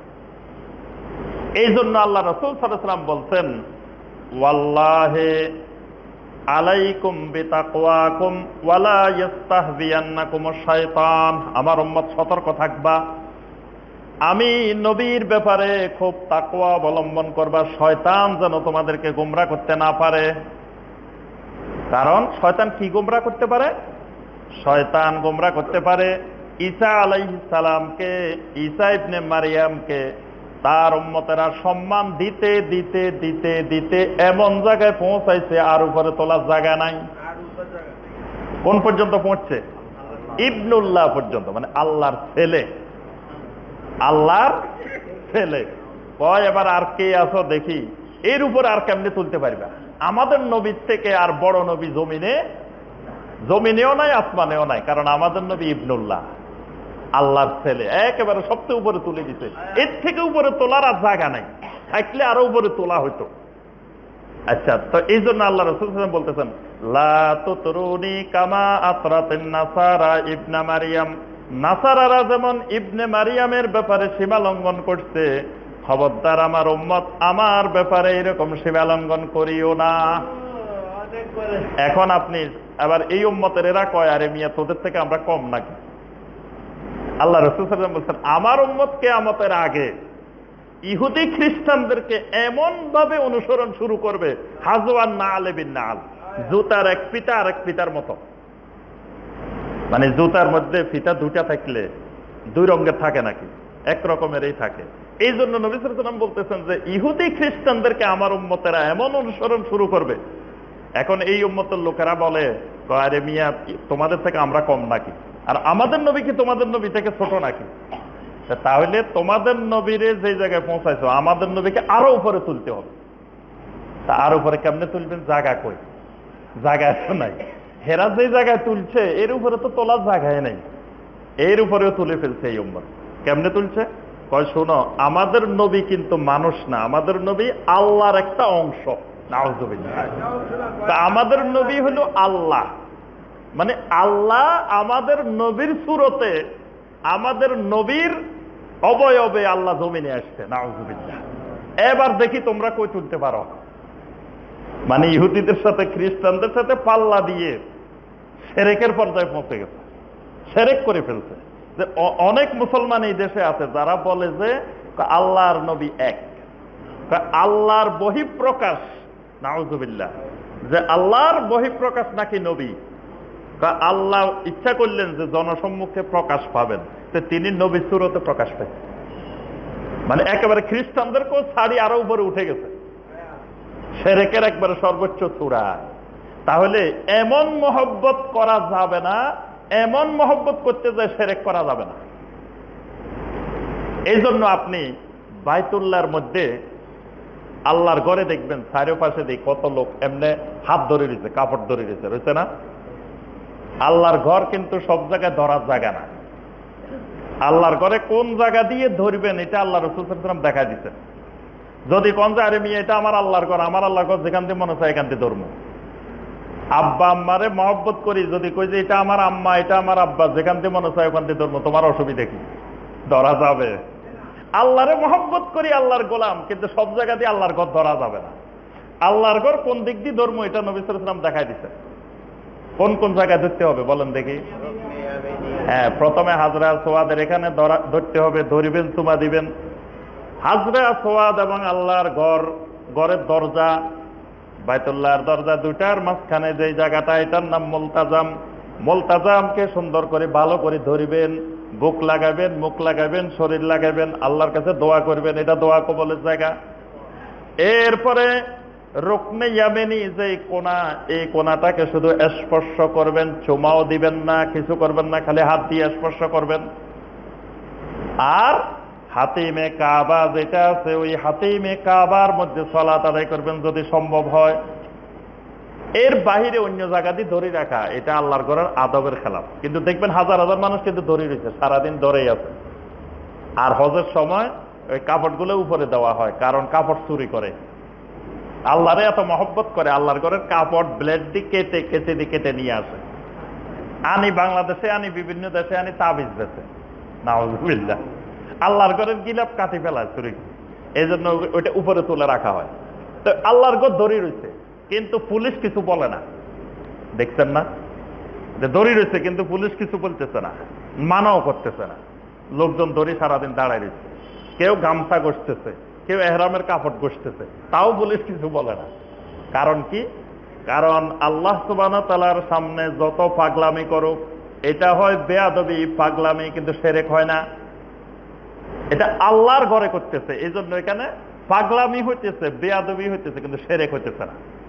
কিন্তু মদিনা মুনাওয়ারায় নবী সাল্লাল্লাহু আলাইহি ওয়াসাল্লামের কবরের সামনে যাই, পুলিশ দাঁড়ায় রয়েছে, আলেম ওলামা দাঁড়ায় রয়েছে, ধরতেও দেয় না, ছুঁইতেও দেয় না, দেনে দাঁড়াইতেই তো দেয় না, বাইর করে দেন। হ্যাঁ, তাড়াতাড়ি যাও, বাইরও বাইরও, খালি বাইরও। কারণ কি? ওখানে মহব্বত করতে যায়, যদি ধরেন, চুমা দেন, এগুলা করেন, কি হবে? শিরক হবে। তাহলে বোঝা যায় নবী সাল্লাল্লাহু আলাইহি ওয়াসাল্লামের মহব্বত ইচ্ছা মতো করা যায় না। এই জন্য নবী সাল্লাল্লাহু আলাইহি ওয়াসাল্লাম ওয়াল্লাহি মা উহিব্বু আন তারফাউনি ফাওকা মানজিলাতি আল্লাতী আনজালানি আল্লাহু আযজা ওয়া জাল্লা। আমার আল্লাহ রাব্বুল আলামিন আমার মর্যাদা যেখানে পৌঁছাইছেন, খবরদার আমার উম্মত তার থেকে উপরে বেশি অতিরঞ্জন করে আমার মহব্বত এমন উপরে তুলিও না যেটা আমার আল্লাহ তোলেন নাই। এইরকম উপরে তুলে মহব্বত করাকে আমি নবী আল্লাহর কসম পছন্দ করি না। এই জন্য নবী সাল্লাল্লাহু আলাইহি ওয়াসাল্লামের মহব্বত পদ্ধতি অনুযায়ী করতে হবে। যেভাবে আল্লাহ পাক মর্যাদা দিচ্ছেন, আল্লাহ রাসূল সাল্লাল্লাহু আলাইহি ওয়াসাল্লাম শিখাই দিচ্ছেন, সাহাবায়ে কেরাম মহব্বত করতেন। সাহাবায়ে কেরাম কেমন মহব্বত করতেন? আবু সুফিয়ান রোম সম্রাটের রাজদরবারে যাই বলছেন, তিনি কি বলছেন? ওয়াল্লাহি মা রাআইতু আহাদান ইউহিব্বু আহাদান কাহুব্বে আসহাবে মুহাম্মাদিন মুহাম্মাদান। সুবহানাল্লাহ। আবু সুফিয়ান বলতেছে, আল্লাহর কসম, দুনিয়াতে এমন কোন মানুষ দেখি নাই একজন আরেকজনকে এত বেশি মহব্বত করতে পারে, এত বেশি ভালোবাসতে পারে, যেরকম মুহাম্মদ সাল্লাল্লাহু আলাইহি ওয়াসাল্লামের সাহাবীরা মুহাম্মদ সাল্লাল্লাহু আলাইহি ওয়াসাল্লামকে মহব্বত করে। সুবহানাল্লাহ। সে মুহাম্মদ রাসূলুল্লাহ সাল্লাল্লাহু আলাইহি ওয়াসাল্লামের জন্য তাদের জান মাল সবকিছু কোরবানি দেওয়ার জন্য প্রস্তুত, যারা সব দিয়ে দিবে আল্লাহ রাসূল সাল্লাল্লাহু আলাইহি ওয়াসাল্লামের জন্য। আল্লাহ রাসূল সাল্লাল্লাহু আলাইহি ওয়াসাল্লাম বলছেন, মক্কা ছেড়ে মদিনা চলে যাও। কতজনের কোটি কোটি টাকার সম্পদ মক্কাতে রয়ে গেছে, সম্পদের দিকে তাকান নাই, মা বাবার দিকে তাকান নাই, আত্মীয় স্বজনের দিকে তাকান নাই, ছেলে মেয়ের দিকে তাকান নাই। মক্কা মুকাররমা ছেড়ে 650 কিলোমিটার দূরে মদিনা মুনাওয়ারায় চলে গেছেন। অজানা অচেনা একটা দেশ, কোথায় থাকবো, কোথায় খাবো, কোথায় কি করব, কোনো টেনশন নাই, কোনো চিন্তা নাই, সব রেখে চলে গেছেন। কেমন মহব্বত! সুবহানাল্লাহ। বদরের ময়দানে আল্লাহ রাসূল সাল্লাল্লাহু আলাইহি ওয়াসাল্লামের সাথে যে 313 জন সাহাবী আসছেন, এই সাহাবীরা অস্ত্র ধরছেন যাদের বিরুদ্ধে, এরা কারো বাপ, কারো ভাই, কারো চাচা, কারো জ্যাঠা, সব আত্মীয় স্বজন। কিন্তু আল্লাহ রাসূল সাল্লাল্লাহু আলাইহি ওয়াসাল্লামের পক্ষে আল্লাহ রাসূল সাল্লাল্লাহু আলাইহি ওয়াসাল্লামকে এমন ভালোবাসা বাসছেন, রাসূল তাদের বিরুদ্ধে দাঁড়াইছে, সুতরাং আমার বাপ হোক বাপের বিরুদ্ধে দাঁড়াইছে। অনেক সাহাবী বাপেরে আক্রমণ করছে বদরের ময়দানে। তাহলে এগুলো নবী সাল্লাল্লাহু আলাইহি ওয়াসাল্লামকে মহব্বত। সেই সাহাবায়ে কেরাম নবী সাল্লাল্লাহু আলাইহি ওয়াসাল্লামকে যেভাবে মহব্বত করছেন, এটা কিয়ামত পর্যন্ত মহব্বতের নমুনা। নবী সাল্লাল্লাহু আলাইহি ওয়াসাল্লামকে মহব্বতটা করতে হবে, শিখতে হবে সাহাবীদের থেকে। এই জন্য আল্লাহ পাক কোরআনে কারিমে অসংখ্য আয়াতে বলছেন ঈমানটা শিখতে হবে সাহাবাদের থেকে। ওয়াইদা কিলা লাহুম আমিনু কামা আমানান নাস, যখন তাদেরকে বলা হয় ঈমান আনো, যেভাবে এই মানুষগুলো ঈমান আনছে, এই মানুষগুলো কারা? সাহাবায়ে কেরাম। ঈমানটা আনতে হবে সাহাবায়ে কেরামের মতো। ফা ইন আমানু বিমিসলি মা আমানতুম বিহি ফাকাদ ইহতাদাও, সাহাবায়ে কেরামের মতো ঈমান যদি তোমাদের হয়, আল্লাহ রাব্বুল আলামিন বলেন, তাহলে তোমরা হেদায়েতের উপরে আছো। সুবহানাল্লাহ। তাহলে মহব্বতটা যেহেতু ঈমানের একটা অংশ, তাহলে মহব্বতটাও শিখতে হবে সাহাবায়ে কেরাম থেকে। তাহলে এবার আসি আমরা কেমনে মহব্বত করব। এক নম্বর, নবী সাল্লাল্লাহু আলাইহি ওয়াসাল্লামকে মহব্বতের পদ্ধতি হলো নবী সাল্লাল্লাহু আলাইহি ওয়াসাল্লামের ইত্তেবা করা। এক নম্বর পদ্ধতি হলো নবী সাল্লাল্লাহু আলাইহি ওয়াসাল্লামের মহব্বতের ইত্তেবা করা। ইত্তেবা মানে অনুসরণ করা। নবী সাল্লাল্লাহু আলাইহি ওয়াসাল্লামের ইত্তেবা করতে হবে। নবী সাল্লাল্লাহু আলাইহি ওয়াসাল্লামের সুন্নতের, নবী সাল্লাল্লাহু আলাইহি ওয়াসাল্লামের তরিকার অনুসরণ। তবে অনুসরণে আর ইত্তেবা কিছু বেশ কম আছে। আমরা ইত্তেবার একটু আলোচনা করবো, ইত্তেবাটা কি জিনিস। রাসূল সাল্লাল্লাহু আলাইহি ওয়াসাল্লামের ইত্তেবা করতে হবে। যিনি যত বেশি নবী সাল্লাল্লাহু আলাইহি ওয়াসাল্লামের ইত্তেবা করবেন, তিনি তত বেশি নবী সাল্লাল্লাহু আলাইহি ওয়াসাল্লামকে মহব্বত করেন। সুবহানাল্লাহ। এই জন্য নবী সাল্লাল্লাহু আলাইহি ওয়াসাল্লাম বলেন, কুল্লু উম্মতি ইয়াদখুলুনাল জান্নাহ ইল্লা মান আবা, আমার সমস্ত উম্মত জান্নাতে যাবে। সুবহানাল্লাহ। কুল্লু উম্মতি, আমার সকল উম্মত জান্নাতে যাবে। সুবহানাল্লাহ। ইল্লা মান আবা, তবে যেই উম্মতরা আমাকে মানে না, অস্বীকার করে, তারা জাহান্নামে যাবে। সাহাবায়ে কেরামের কাছে কথাটা একটু খটকা লাগছে। রাসূলের উম্মত আবার রাসূলের মানে না, এটা কেমন উম্মত? কিলা ওয়া মান ইয়াবা ইয়া রাসূলুল্লাহ, সাহাবায়ে কেরাম জিজ্ঞাসা করলেন, আপনারে মানে না, এরা আবার আপনার উম্মত কেমনে হয়? আল্লাহ রাসূল সাল্লাল্লাহু আলাইহি ওয়াসাল্লাম বললেন, মান আতাআনি দাখালাল জান্নাহ ওয়া মান আসানি ফাকাদ আবা, যে আমি নবীকে অনুসরণ করে, সে আমাকে মানে, সে জান্নাতে যাবে। সুবহানাল্লাহ। ওয়া মান আসানি, যে আমি নবীর অনুসরণ করে না, আমি নবীকে অনুসরণ করে না, ফাকাদ আবা, ওই লোকেই আমি নবীরে মানে না। যে ব্যক্তি আমার অনুসরণ করে না, আমার ইত্তেবা করে না, সে আমাকে অস্বীকার করে। তাহলে নবী সাল্লাল্লাহু আলাইহি ওয়াসাল্লামের ইত্তেবা ছাড়া জান্নাত পাওয়া যাবে না। কোন ইবাদত আল্লাহ পাক কবুল করবেন না, ইবাদতটা যদি নবী সাল্লাল্লাহু আলাইহি ওয়াসাল্লামের পদ্ধতিতে না হয়। নিজের মন গড়া পদ্ধতিতে ইবাদত করলে সেই ইবাদত আল্লাহ পাক কবুল করেন না। ইবাদত কবুলের গুরুত্বপূর্ণ শর্ত হলো মুতাবাআতুন নবী সাল্লাল্লাহু আলাইহি ওয়াসাল্লাম। নবী সাল্লাল্লাহু আলাইহি ওয়াসাল্লাম ইবাদতটা যেভাবে করতেন ঠিক সেইভাবে হইতে হবে। নবী সাল্লাল্লাহু আলাইহি ওয়াসাল্লাম, নবী সাল্লাল্লাহু আলাইহি ওয়াসাল্লামের সুন্নতটা ইত্তেবা দুই ধরনের হবে। এক ধরনের ইত্তেবা হবে সুন্নতে ফি'লিয়া, আরেকটা ইত্তেবা হলো সুন্নতে তরকিয়া। মানে কোন সময় একটা কাজ করার নাম সুন্নত, কোন সময় এটা ছেড়ে দেওয়ার নাম সুন্নত। আমার কথাটা একটু উদাহরণ দিলে বুঝবেন। যেমন 5 ওয়াক্ত নামাজের আযান, 5 ওয়াক্ত নামাজের জন্য আযান দেয় না? আযান দেওয়াটা কি? সুন্নত। 5 ওয়াক্ত নামাজের আযান, এখানে আযান দেওয়াটা সুন্নত। আচ্ছা, ঈদের নামাজ হবে। ঈদের নামাজে যদি বলি 5 ওয়াক্ত নামাজে আযান দিই, ঈদের নামাজে আযান দিলে অসুবিধা কি? খারাপ কিছু করবো নাকি? আযান না দিব, আযান দিলে অসুবিধা আছে? ঈদের নামাজ, ঈদের নামাজের আগে আযান দিয়ে দিলাম, দেওয়া যাবে?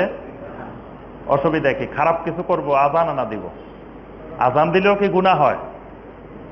এখানে আযান দিলেও গুনাহ। ঈদের নামাজে, জানাজার নামাজে আযান দিলে, জানাজার নামাজ হইব, আযান দিলাম। ঈদের নামাজ হইব, আযান দিলাম। তাহলে এখানে আযান ছেড়ে দেওয়া সুন্নত, আযান না দেওয়া সুন্নত। আর 5 ওয়াক্ত নামাজের জন্য আযান দেওয়া সুন্নত। এই যেখানে দেওয়া সুন্নত, এই সুন্নতকে বলা হয় সুন্নতে ফি'লিয়া, মানে এটা করা সুন্নত। আর ওখানে ছেড়ে দেওয়া সুন্নত। অর্থাৎ ইত্তেবাটা হলো এইরকম, যদি কেউ বলে যে আযান 5 ওয়াক্তে দিই, তো জানাজায় দিলে অসুবিধা কি, ঈদের নামাজে দিলে অসুবিধা কি, খারাপ কিছু করতেছি আমি আযান না দিব, দেওয়া যাবে না। দেওয়াটা নবী সাল্লাল্লাহু আলাইহি ওয়াসাল্লামের ইত্তেবার খেলাফ। এই জন্য মানে নবী সাল্লাল্লাহু আলাইহি ওয়াসাল্লামের ইত্তেবাটা হবে যেখানে নবী সাল্লাল্লাহু আলাইহি ওয়াসাল্লাম যেভাবে করছেন। নবী সাল্লাল্লাহু আলাইহি ওয়াসাল্লাম অনেক সময় দোয়ার মধ্যে হাত তুলছেন, দোয়ার মধ্যে যেখানে নবী সাল্লাল্লাহু আলাইহি ওয়াসাল্লাম হাত তুলছেন সেখানে হাত তোলাটা নবী সাল্লাল্লাহু আলাইহি ওয়াসাল্লামের সুন্নতে ফেলিয়া। যেখানে হাত তোলেন নাই সেখানে হাত না তোলাটা সুন্নতে ফেলিয়া, সুন্নতে তরকিয়া।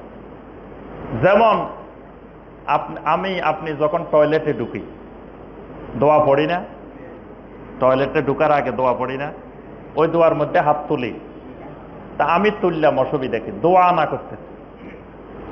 দোয়ার মধ্যে হাত তোলা তো ভালো জিনিস, খারাপ জিনিস। তা আমি টয়লেটে ঢুকার আগে কেবলামুখী হয়ে হাত তুললাম, হাত তুলে আল্লাহর কাছে বললাম বিসমিল্লাহি আল্লাহুম্মা ইন্নী আউযু বিকা মিনাল খুবুসি ওয়াল খাবায়েস। রব্বুল আলামিন, কিছুক্ষণের মধ্যে আমি টয়লেটে প্রবেশ করার নিয়ত করতেছি।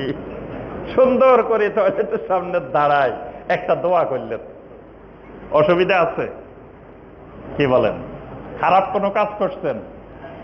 দোয়া না করছেন। দোয়া করাও কি খারাপ জিনিস? দোয়া করলেও কি গুনাহ হয়? এখানে এই পদ্ধতিতে দোয়া করলে গুনাহ হয়। কারণ কি? আল্লাহর রাসূল সাল্লাল্লাহু আলাইহি ওয়াসাল্লাম জীবনে অসংখ্যবার টয়লেটে গেছেন, কখনো দোয়া করেন নাই। এবার হাত তোলে কিবলামুখী হয়ে টয়লেটে যাওয়ার আগে করেন নাই, এখানে না করা সুন্নত। এই সূক্ষ্ম জিনিসগুলো বাংলাদেশের ম্যাক্সিমাম মুসলিম বুঝে না। কয় মিয়া আমি খারাপ কাজ করতেছি না, এটা তো ভালো কাজ। ভালো কাজে আবার আপনি বাধা দেন কেন? ভালো কাজটাই গুনার কাজ। যেটা নবী সাল্লাল্লাহু আলাইহি ওয়াসাল্লাম ইবাদত হিসাবে করেন নাই, আপনি আমি সেটাকে ইবাদত বানানো, এটা গুনার কাজ। আবার যেটাকে নবী সাল্লাল্লাহু আলাইহি ওয়াসাল্লাম ইবাদত হিসাবে করছেন সেটা ছেড়ে দেওয়া, এটাও গুনার কাজ। দুটেই সুন্নতের তরক। এটার নাম সুন্নতে ফেলিয়া, সুন্নতে তরকিয়া। আচ্ছা, আরেকটা জিনিস হলো, এবার বলতে পারেন যে হুজুর আপনি যে ওয়াজ করতেছেন, এই চেয়ারে বসছেন, আল্লাহ রাসূল কি এরকম চেয়ারে বসতে? আপনি যে এই চেয়ারে বসে ওয়াজ করতেছেন, এই মাইকে আপনি আলোচনা করতেছেন, নবী সাল্লাল্লাহু আলাইহি ওয়াসাল্লাম কি এরকম মাইকে বয়ান করতেন কোনোদিন? এই যে প্যানের নিচে বসে বসে বয়ান করতেছি, নবী সাল্লাল্লাহু আলাইহি ওয়াসাল্লাম এরকম প্যানের নিচে বসতেন। এই যে এত সুন্দর সুন্দর এসিওয়ালা মসজিদ, এরকম নবী সাল্লাল্লাহু আলাইহি ওয়াসাল্লাম এসি মসজিদে নামাজ পড়ছেন। এই যে নিচে কত সুন্দর টাইলস দেওয়া, এত সুন্দর টাইলস নবী সাল্লাল্লাহু আলাইহি ওয়াসাল্লাম পড়ছেন। তাহলে এগুলোও তো সুন্নতের খেলাফ। কি বলেন? খেলাফ না? হজে যাচ্ছি, বিমানে করে যাচ্ছে, নবী সাল্লাল্লাহু আলাইহি ওয়াসাল্লাম কি বিমানে গেছেন নাকি? তাহলে এটা সুন্নতের খেলাফ না, সুন্নতের বিরোধী না? কি বলেন? এইগুলা সুন্নতের বিরোধী না কেন? এই সূত্রটা জানতে হবে, বীজগণিতের এই সূত্রটা ভালো করে জেনে রাখবেন। সেটা হলো ইবাদত আর ইবাদতের উপকরণ দুইটা ভিন্ন জিনিস। একটার নাম ইবাদত, আরেকটার নাম ইবাদতের উপকরণ। একটা ইবাদতের ভিতরে, আরেকটা ইবাদতের জন্য। নবী সাল্লাল্লাহু আলাইহি ওয়াসাল্লাম বলেন, মান আহদাসা ফি আমরিনা মা লাইসা মিনহু ফাহুয়া রাদ্দুন। যে ব্যক্তি মান আহদাসা ফি আমরিনা, আমাদের ইবাদতের ভিতরে নতুন কিছু বানায়, সেটা রাদ্দুন। যেটা আমি নবী করি নাই, আমি নবীর সাহাবীরা করে নাই, এইরকম কিছু কেউ বানাইলে সেটা প্রত্যাখ্যাত, সেটা বাতিল, সেটা আল্লাহ কবুল করবেন না। তাহলে এখানে নবী সাল্লাল্লাহু আলাইহি ওয়াসাল্লাম স্পষ্ট করছেন ফি আমরিনা, মানে ফি ইবাদাতিনা, আমাদের ইবাদতের ভিতরে। কিন্তু ইবাদতের জন্য আপনি নতুন নতুন যুগের আলোকে সব গ্রহণ করতে পারবেন। ইবাদতের ক্ষেত্রে নীতিমালা হইল আল মানউ, এটা মনে রাখবেন। ইবাদতের নীতিমালা হইল সমস্ত ইবাদত নিষিদ্ধ, যতক্ষণ পর্যন্ত না ইবাদতটার দলিল পাওয়া যাবে। দলিল পাইলে ইবাদত করা যাবে, দলিল না পাইলে ইবাদত করা যাবে না। এই জন্য যদি আমি বলি যে ভাই এটা করা যাবে না ইবাদত, এটার জন্য দলিল লাগবে না। যদি কেউ বলেন যে এটা ইবাদত, তিনি দলিল দিতে হবে। কথাটা বুঝাইতে পারছি? আমি যদি বলি যে ভাই এটা করা যাবে না, এই ইবাদতটা করা যাবে না, আপনি যদি কোন যে আপনি কই দলিল পাইছেন দলিল দেখান, এটা যে করা যাবে না কোন কিতাবে পাইছেন কোন হাদিসে পাইছেন দেখাই যান। এখানে আমি যদি বলি ইবাদতটা করা যাবে না, এটার কোনো দলিল দেখানো লাগবে না। সমস্ত ইবাদতের মূলনীতি হলো কোনো ইবাদতেই করা যাবে না ততক্ষণ পর্যন্ত যতক্ষণ না ইবাদতটা করার পক্ষে দলিল পাওয়া না যায়। মানে না করার জন্য দলিল লাগবে না, করার জন্য দলিল লাগবে। আচ্ছা, এবার যদি বলেন যে আপনি যে ভাত খান সব সময়, ভাত নবী সাল্লাল্লাহু আলাইহি ওয়াসাল্লাম খাইছেন, যে নবী সাল্লাল্লাহু আলাইহি ওয়াসাল্লামের যুগে এই খাবার আমরা যেগুলো খাই এগুলো ছিল, এগুলো তো নবী সাল্লাল্লাহু আলাইহি ওয়াসাল্লাম খান না। আচ্ছা, ভাত খাওয়া যে হালাল এই দলিল পাইছেন কই? কোন হাদিসে আছে ভাত খাওয়া হালাল? কি বলেন? তাহলে ভাত খাওয়া যাবে? কেন যাবে? মুআমালাতের ক্ষেত্রে, আদাতের ক্ষেত্রে নীতিমালা হলো সব হালাল যতক্ষণ না হারামের দলিল পাওয়া যাবে। দুনিয়াতে যত খাবার আছে সব হালাল, যেই খাবারগুলোকে স্পষ্ট কোরআনে কারিমের আয়াত দ্বারা বা নবী সাল্লাল্লাহু আলাইহি ওয়াসাল্লামের সহিহ হাদিস দ্বারা নিষিদ্ধ করা হয়েছে, সেগুলা বাদে যা খাবার আছে সব হালাল। এখন আল্লাহ পাক যদি নাম ধরি বলতো, তো এরকম কোরআন তো আরো কয়েকটা লাগতো খালি খাবারের নাম বর্ণনা করতে গেলে। কিন্তু আল্লাহ সুবহানাহু ওয়া তাআলা শুধু হারাম কয়েকটা খাবারের নাম বলে দিচ্ছে। ইন্নামা হাররামা আলাইকুমুল মাইতা, মৃত জানোয়ার, রক্ত, শূকরের গোশত, তারপরে যেটা আল্লাহর নাম ছাড়া অন্য নামে জবাই করা হয়, এইরকম কিছু জিনিস বলে দিচ্ছে। বাস এইগুলা বাদ দিলে বাকি সব হালাল। সেখানে হালাল বলার জন্য দলিল লাগবে না, দলিল লাগবে কিসের? হারাম বলার জন্য। আর ইবাদতের ক্ষেত্রে ইবাদত করার জন্য দলিল লাগবে, ইবাদত না করার জন্য দলিল লাগবে না। এই সূত্রটা মনে রাখবেন। তাহলে বেদাতের জন্য কোনো দলিল লাগে না, দলিল লাগে কিসের জন্য? সুন্নতের জন্য, ইবাদতের জন্য। যদি আমি সবসময় একটা দৃষ্টান্ত দিই, যেমন এই যে পাশের বাড়িটা, কারণ এই পাশে যে এই রোডের বাড়িটা, তা আমি ঘোষণা দিলাম যে ভাই শুনেন, এই বাড়ি এটা কিন্তু দেখতেছেন যে অনেক সুন্দর একটা বাড়ি, এই বাড়ি এটা কিন্তু আমার না। তখন আপনারা সবাই বললেন যে খতিব সাহেব আপনি যে বলছেন বাড়ি এটা আপনার না, এটা দলিল কই পাইছেন? আপনি দলিল কাগজপত্র দেখাই দিয়ে যান। আচ্ছা, আজকে সারা রাতে যদি খতিব সাহেবের ধরে রাখেন, কোন দলিল দেখাইতে পারবো? দলিল থাকলে তো বাড়ি এটা আমারই হইতো। আমার যিনি বাড়ির মালিক ওনার কাছে সিএস আছে, আরএস আছে, সব খতিয়ান আছে, ফজদা আছে, যা চান সব আছে। আমার কাছে কিছুই নাই। তো নাই বলেই তো আমি বলছি যে ভাই বাড়ি এটা আমার না। এটা আপনি বললেন যে বাড়ি এটা যে আপনার না, বলছেন দলিল দেখান, কই পাইছেন আপনি? আমাদের সমাজে মূর্খতা এত বিস্তার লাভ করছে, যখন আপনি বলবেন যে ভাই এটা বেদাত, এটা যে বেদাত কই পাইছেন দলিল দেখান, কোন কিতাবে পাইছেন, কোন হাদিসে পাইছেন, কোথায় পাইছেন দেখাই যান। তো ভাই দেখামো কোথা থেকে? এটা তো দলিলে নাই। যেটা বেদাত এটা তো দলিলে নাই। দলিল যদি থাকতো এটা তো বেদাত হইতো না, এটা সুন্নত হয়ে যেত। দলিলে যদি থাকতো তো এটা তো সুন্নত, এটা তো ইবাদত হইতো।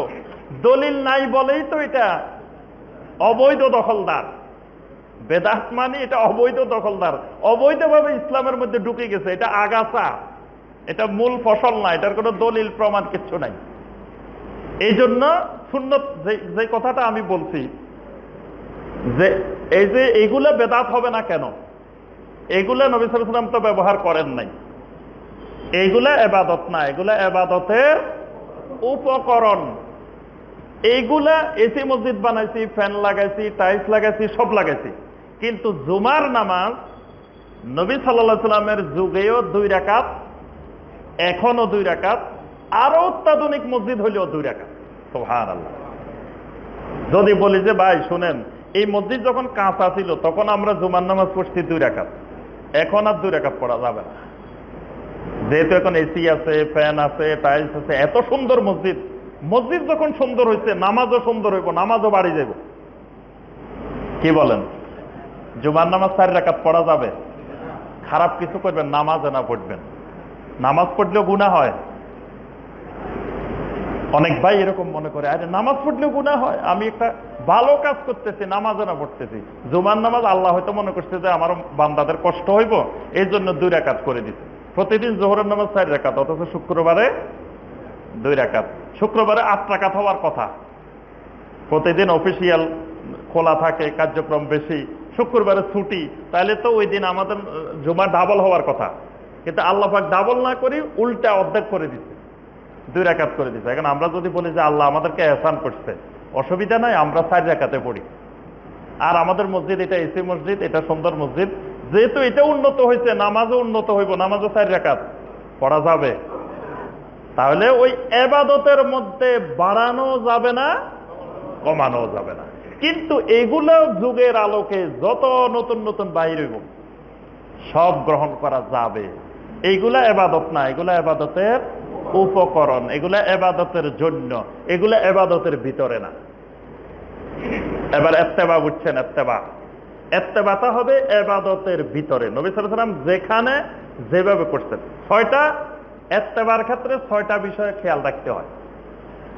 ইত্তেবা বোঝাটা অনেক জটিল জিনিস। আপনি রাসূল সাল্লাল্লাহু আলাইহি ওয়াসাল্লামের ইত্তেবা করবেন, 6টা জিনিস ইত্তেবার ক্ষেত্রে অনুসরণীয়। একটা হলো সবব। সবব মানে কারণ। কারণ মানে যেমন আমরা দৈনিক নামাজ পড়ি কয়বার? আল্লাহ পাক ফরজ করছেন নামাজ 5 বার। এখন কেউ যদি বলি যে না, নামাজ আল্লাহ ঠিক আছে 5 বার করছে, কিন্তু আমি ঠিক করে দিলাম 6 বার, ঠিক করা যাবে? আরেকবার বাড়ানো যাবে? বাড়াইলে অসুবিধা কি? নামাজে না বাড়াইছি, খারাপ কিছু বাড়াইছি? কোনো খারাপ কাজ বাড়াইছি? নামাজ আল্লাহ ফরজ করছে 5 বার, আমি ঠিক করে নিলাম 6 বার, বা আমরা এই মসজিদের মুসল্লিরা মিলে ঠিক করে নিলাম যে 6 বার। কারণ আমরা বেশিরভাগ অবসর আছি, কাজকর্ম বেশি নাই, তো এই একক তো বাড়াইনি, অসুবিধা কি? 6 বার পড়ি, পড়া যাবে? এখানে নবী সাল্লাল্লাহু আলাইহি ওয়াসাল্লামের ইত্তেবাটা হুবহু 5 বার 5 বারে করতে হবে, একবার বাড়ানোর সুযোগ নাই। মানে এখানে বাড়ানোর কোনো কারণ খুঁজে পাওয়া যায় নাই। এই কারণের ক্ষেত্রে অনেকে জিজ্ঞাসা করে যে ভাই, এই আমরা যে সেজদা 2টা করি নামাজে, প্রত্যেক রাকাতে রুকু করি কয়টা, সেজদা করি কয়টা? তো ভাই রুকু একটা, সেজদা 2টা কেন? সেজদা তো একটা করতে পারি। জবাব কি? আল্লাহ রাসূল সাল্লাল্লাহু আলাইহি ওয়াসাল্লাম 2টা করছেন এই জন্য 2টা, রুকু একটা করছেন এই জন্য একটা। কিন্তু আবার আরেকটা নামাজ আছে রুকু 2টা, বলেন দেখি কোন নামাজ? একটা নামাজ আছে 2 রুকু, 1 রাকাতে 2 রুকু। কোন নামাজ? সালাতুল কুসুফ, সালাতুল খুসুফ, চন্দ্রগ্রহণের নামাজ, সূর্যগ্রহণের নামাজ। পড়ছেন কোনদিন? আমরা পড়ছি আলহামদুলিল্লাহ, জামাতের সাথে পড়ছি। 2 রুকু 2 সেজদা 1 রাকাতে। আর বাকি সব নামাজে 1 রুকু 2 সেজদা। এখন আপনি যদি যুক্তিতে মিলান, কারণে মিলান, অনেক কিছু এখানে মিলবে না। যে সেজদা 2টা, কারণ কি? রুকু একটা, কারণ কি? এই কারণ খোঁজা যাবে না। কারণ একটাই যে আল্লাহ রাসূল সাল্লাল্লাহু আলাইহি ওয়াসাল্লাম এইভাবে করছেন, এই জন্য এটা সুন্নাত। এর আর কোনো কারণ নাই। আচ্ছা, অনেকে প্রশ্ন করে যে হুজুর, রাত্রে কিছু নামাজে জোরে জোরে কেরাত পড়তে হয়, কিছু নামাজে আস্তে আস্তে কেরাত পড়তে হয়, এটার কারণ কি? কি এরকম আছে না? ধরেন যদি আপনি সূত্র মিলান যে দিনের নামাজ সব আস্তে আস্তে, রাত্রের নামাজ জোরে জোরে, এই সূত্রে মিলাইলে তাহলে মাগরিবের 3 রাকাত জোরে জোরে হওয়ার কথা, 2 রাকাত জোরে, 1 রাকাত আস্তে কেন? এশার নামাজ 4 রাকাত জোরে জোরে হওয়ার কথা, 2 রাকাত জোরে, 1 রাকাত আস্তে কেন? সূত্র কিন্তু মিলে নাই। দিনের বেলায় জোহর আসর 4 রাকাত আস্তে আস্তে, ঠিক আছে। তাহলে বোঝা যায় এখানে কোনো সূত্র, কোনো কারণ নাই। কারণ একটাই, সেটা হলো আল্লাহ রাসূল সাল্লাল্লাহু আলাইহি ওয়াসাল্লাম যেখানে জোরে পড়ছেন সেখানে জোরে পড়তে হবে, যেখানে আস্তে পড়ছেন আস্তে পড়তে হবে। এটাই কারণ, আর কোনো যুক্তি নেই। এই নবী সাল্লাল্লাহু আলাইহি ওয়াসাল্লামের ইত্তেবা করতে হলে কারণের দিক থেকে ইত্তেবা করতে হবে, জিন্সের দিক থেকে ইত্তেবা করতে হবে। 2 নম্বরে জিন্স। জিন্স মানে একই রকম। যেমন ধরেন কোরবানি করি আমরা চতুষ্পদ জন্তু দিয়ে, গরু, ছাগল, ভেড়া, তারপরে ওট এগুলা দিয়ে। আচ্ছা, ঘোড়া দিয়ে কোরবানি করলে জায়েজ হবে না? জি। আচ্ছা, খরগোশ দিয়ে কোরবানি করলে? খরগোশ খরগোশ তো খাওয়াও যায় অনেকের মতে, তো খরগোশ দিয়ে যদি কেউ কোরবানি করে জায়েজ হইব? কেন হবে না? জি, আল্লাহর হুকুম নাই, আর নবী সাল্লাল্লাহু আলাইহি সাল্লাম করার অনুমতি দেন নাই। নবী সাল্লাল্লাহু আলাইহি সাল্লাম বাহিমাতুল আনআম বলে এই জন্তুগুলোকে ঠিক করে দিচ্ছেন যে বাকার হবে, গানাম হবে, আর ইবিল হবে, ওট হবে, গরু হবে, ছাগল হবে। এই 3 প্রকারের নবী সাল্লাল্লাহু আলাইহি সাল্লাম অনুমোদন দিচ্ছেন। এখন যদি আমরা ঘোড়া দিয়ে করতে যাই, তাহলে নবী সাল্লাল্লাহু আলাইহি সাল্লামের ইত্তেবার বাহিরে চলে যাবে, এজন্য করা যাবে না। আচ্ছা, 3 নম্বরে আসেন আল কদর, পরিমাণ। পরিমাণের দিক থেকে নবী সাল্লাল্লাহু আলাইহি সাল্লামের ইত্তেবা করতে হবে। পরিমাণ যেমন জুমার নামাজ 2 রাকাত, এটাকে 4 রাকাত করা যাবে না। নবী সাল্লাল্লাহু আলাইহি সাল্লাম 2 রাকাত পড়ছেন, 2 রাকাত। মাগরিব 3 রাকাত পড়ছেন, 3 রাকাত। এশা 4 রাকাত পড়ছেন, 4 রাকাত। পরিমাণের দিক থেকে ইত্তেবা। কাইফিয়াতের দিক থেকে মানে ধরনের দিক থেকে, পদ্ধতির দিক থেকে, যেমন নবী সাল্লাল্লাহু আলাইহি সাল্লাম ওযু করার সময় প্রথম 4টা ফরজের মধ্যে প্রথম দিয়েছেন কি? মুখ, তারপরে হাত, তারপরে মাথা মাথা করছে, তারপরে পা। এখন আমি যদি উলট পালট করি, আগে হাত ধুলাম, পরে মুখ ধুলাম, তারপরে পা ধুলাম, লাস্টে যাই মাথা মাথা করলাম, যে ধোয়ার কাজ সব শেষ, লাস্টে যাওয়ার সময় মাথার কাজ করছি। কাজ কিন্তু সবগুলোই করছি, ওযুর যা যা করা দরকার সব করছি, কিন্তু একটু উল্টা পাল্টা করে করছি। ওযু হবে? কেন হবে না? আল্লাহ রাসূল সাল্লাল্লাহু আলাইহি সাল্লাম যেটা আগে করছেন সেটা আগে করতে হবে, যেটা পরে সেটা পরে। এটার নাম হলো ইত্তেবা। আল মাকান, স্থানের ইত্তেবা করতে হবে, স্থান। যেমন নবী সাল্লাল্লাহু আলাইহি সাল্লাম হজের আনুষ্ঠানিকতা করছেন আরাফার ময়দান। আরাফার ময়দান, এখন আমরা যদি কেউ বলি আরাফার ময়দান এত কষ্ট করি, এত গরমের মধ্যে যাওয়ার দরকার কি? মক্কার কাছাকাছি আরেকটা ময়দান বানায়নি, যে সবাই এখানে চলে আসেন 10 তারিখে হজ হবে। কারণ কি? আল্লাহ রাসূল সাল্লাল্লাহু আলাইহি ওয়াসাল্লাম ওখানেই গেছেন, আরাফাতের ময়দানেই গেছেন, এই জন্য আরাফাতে যেতে হবে।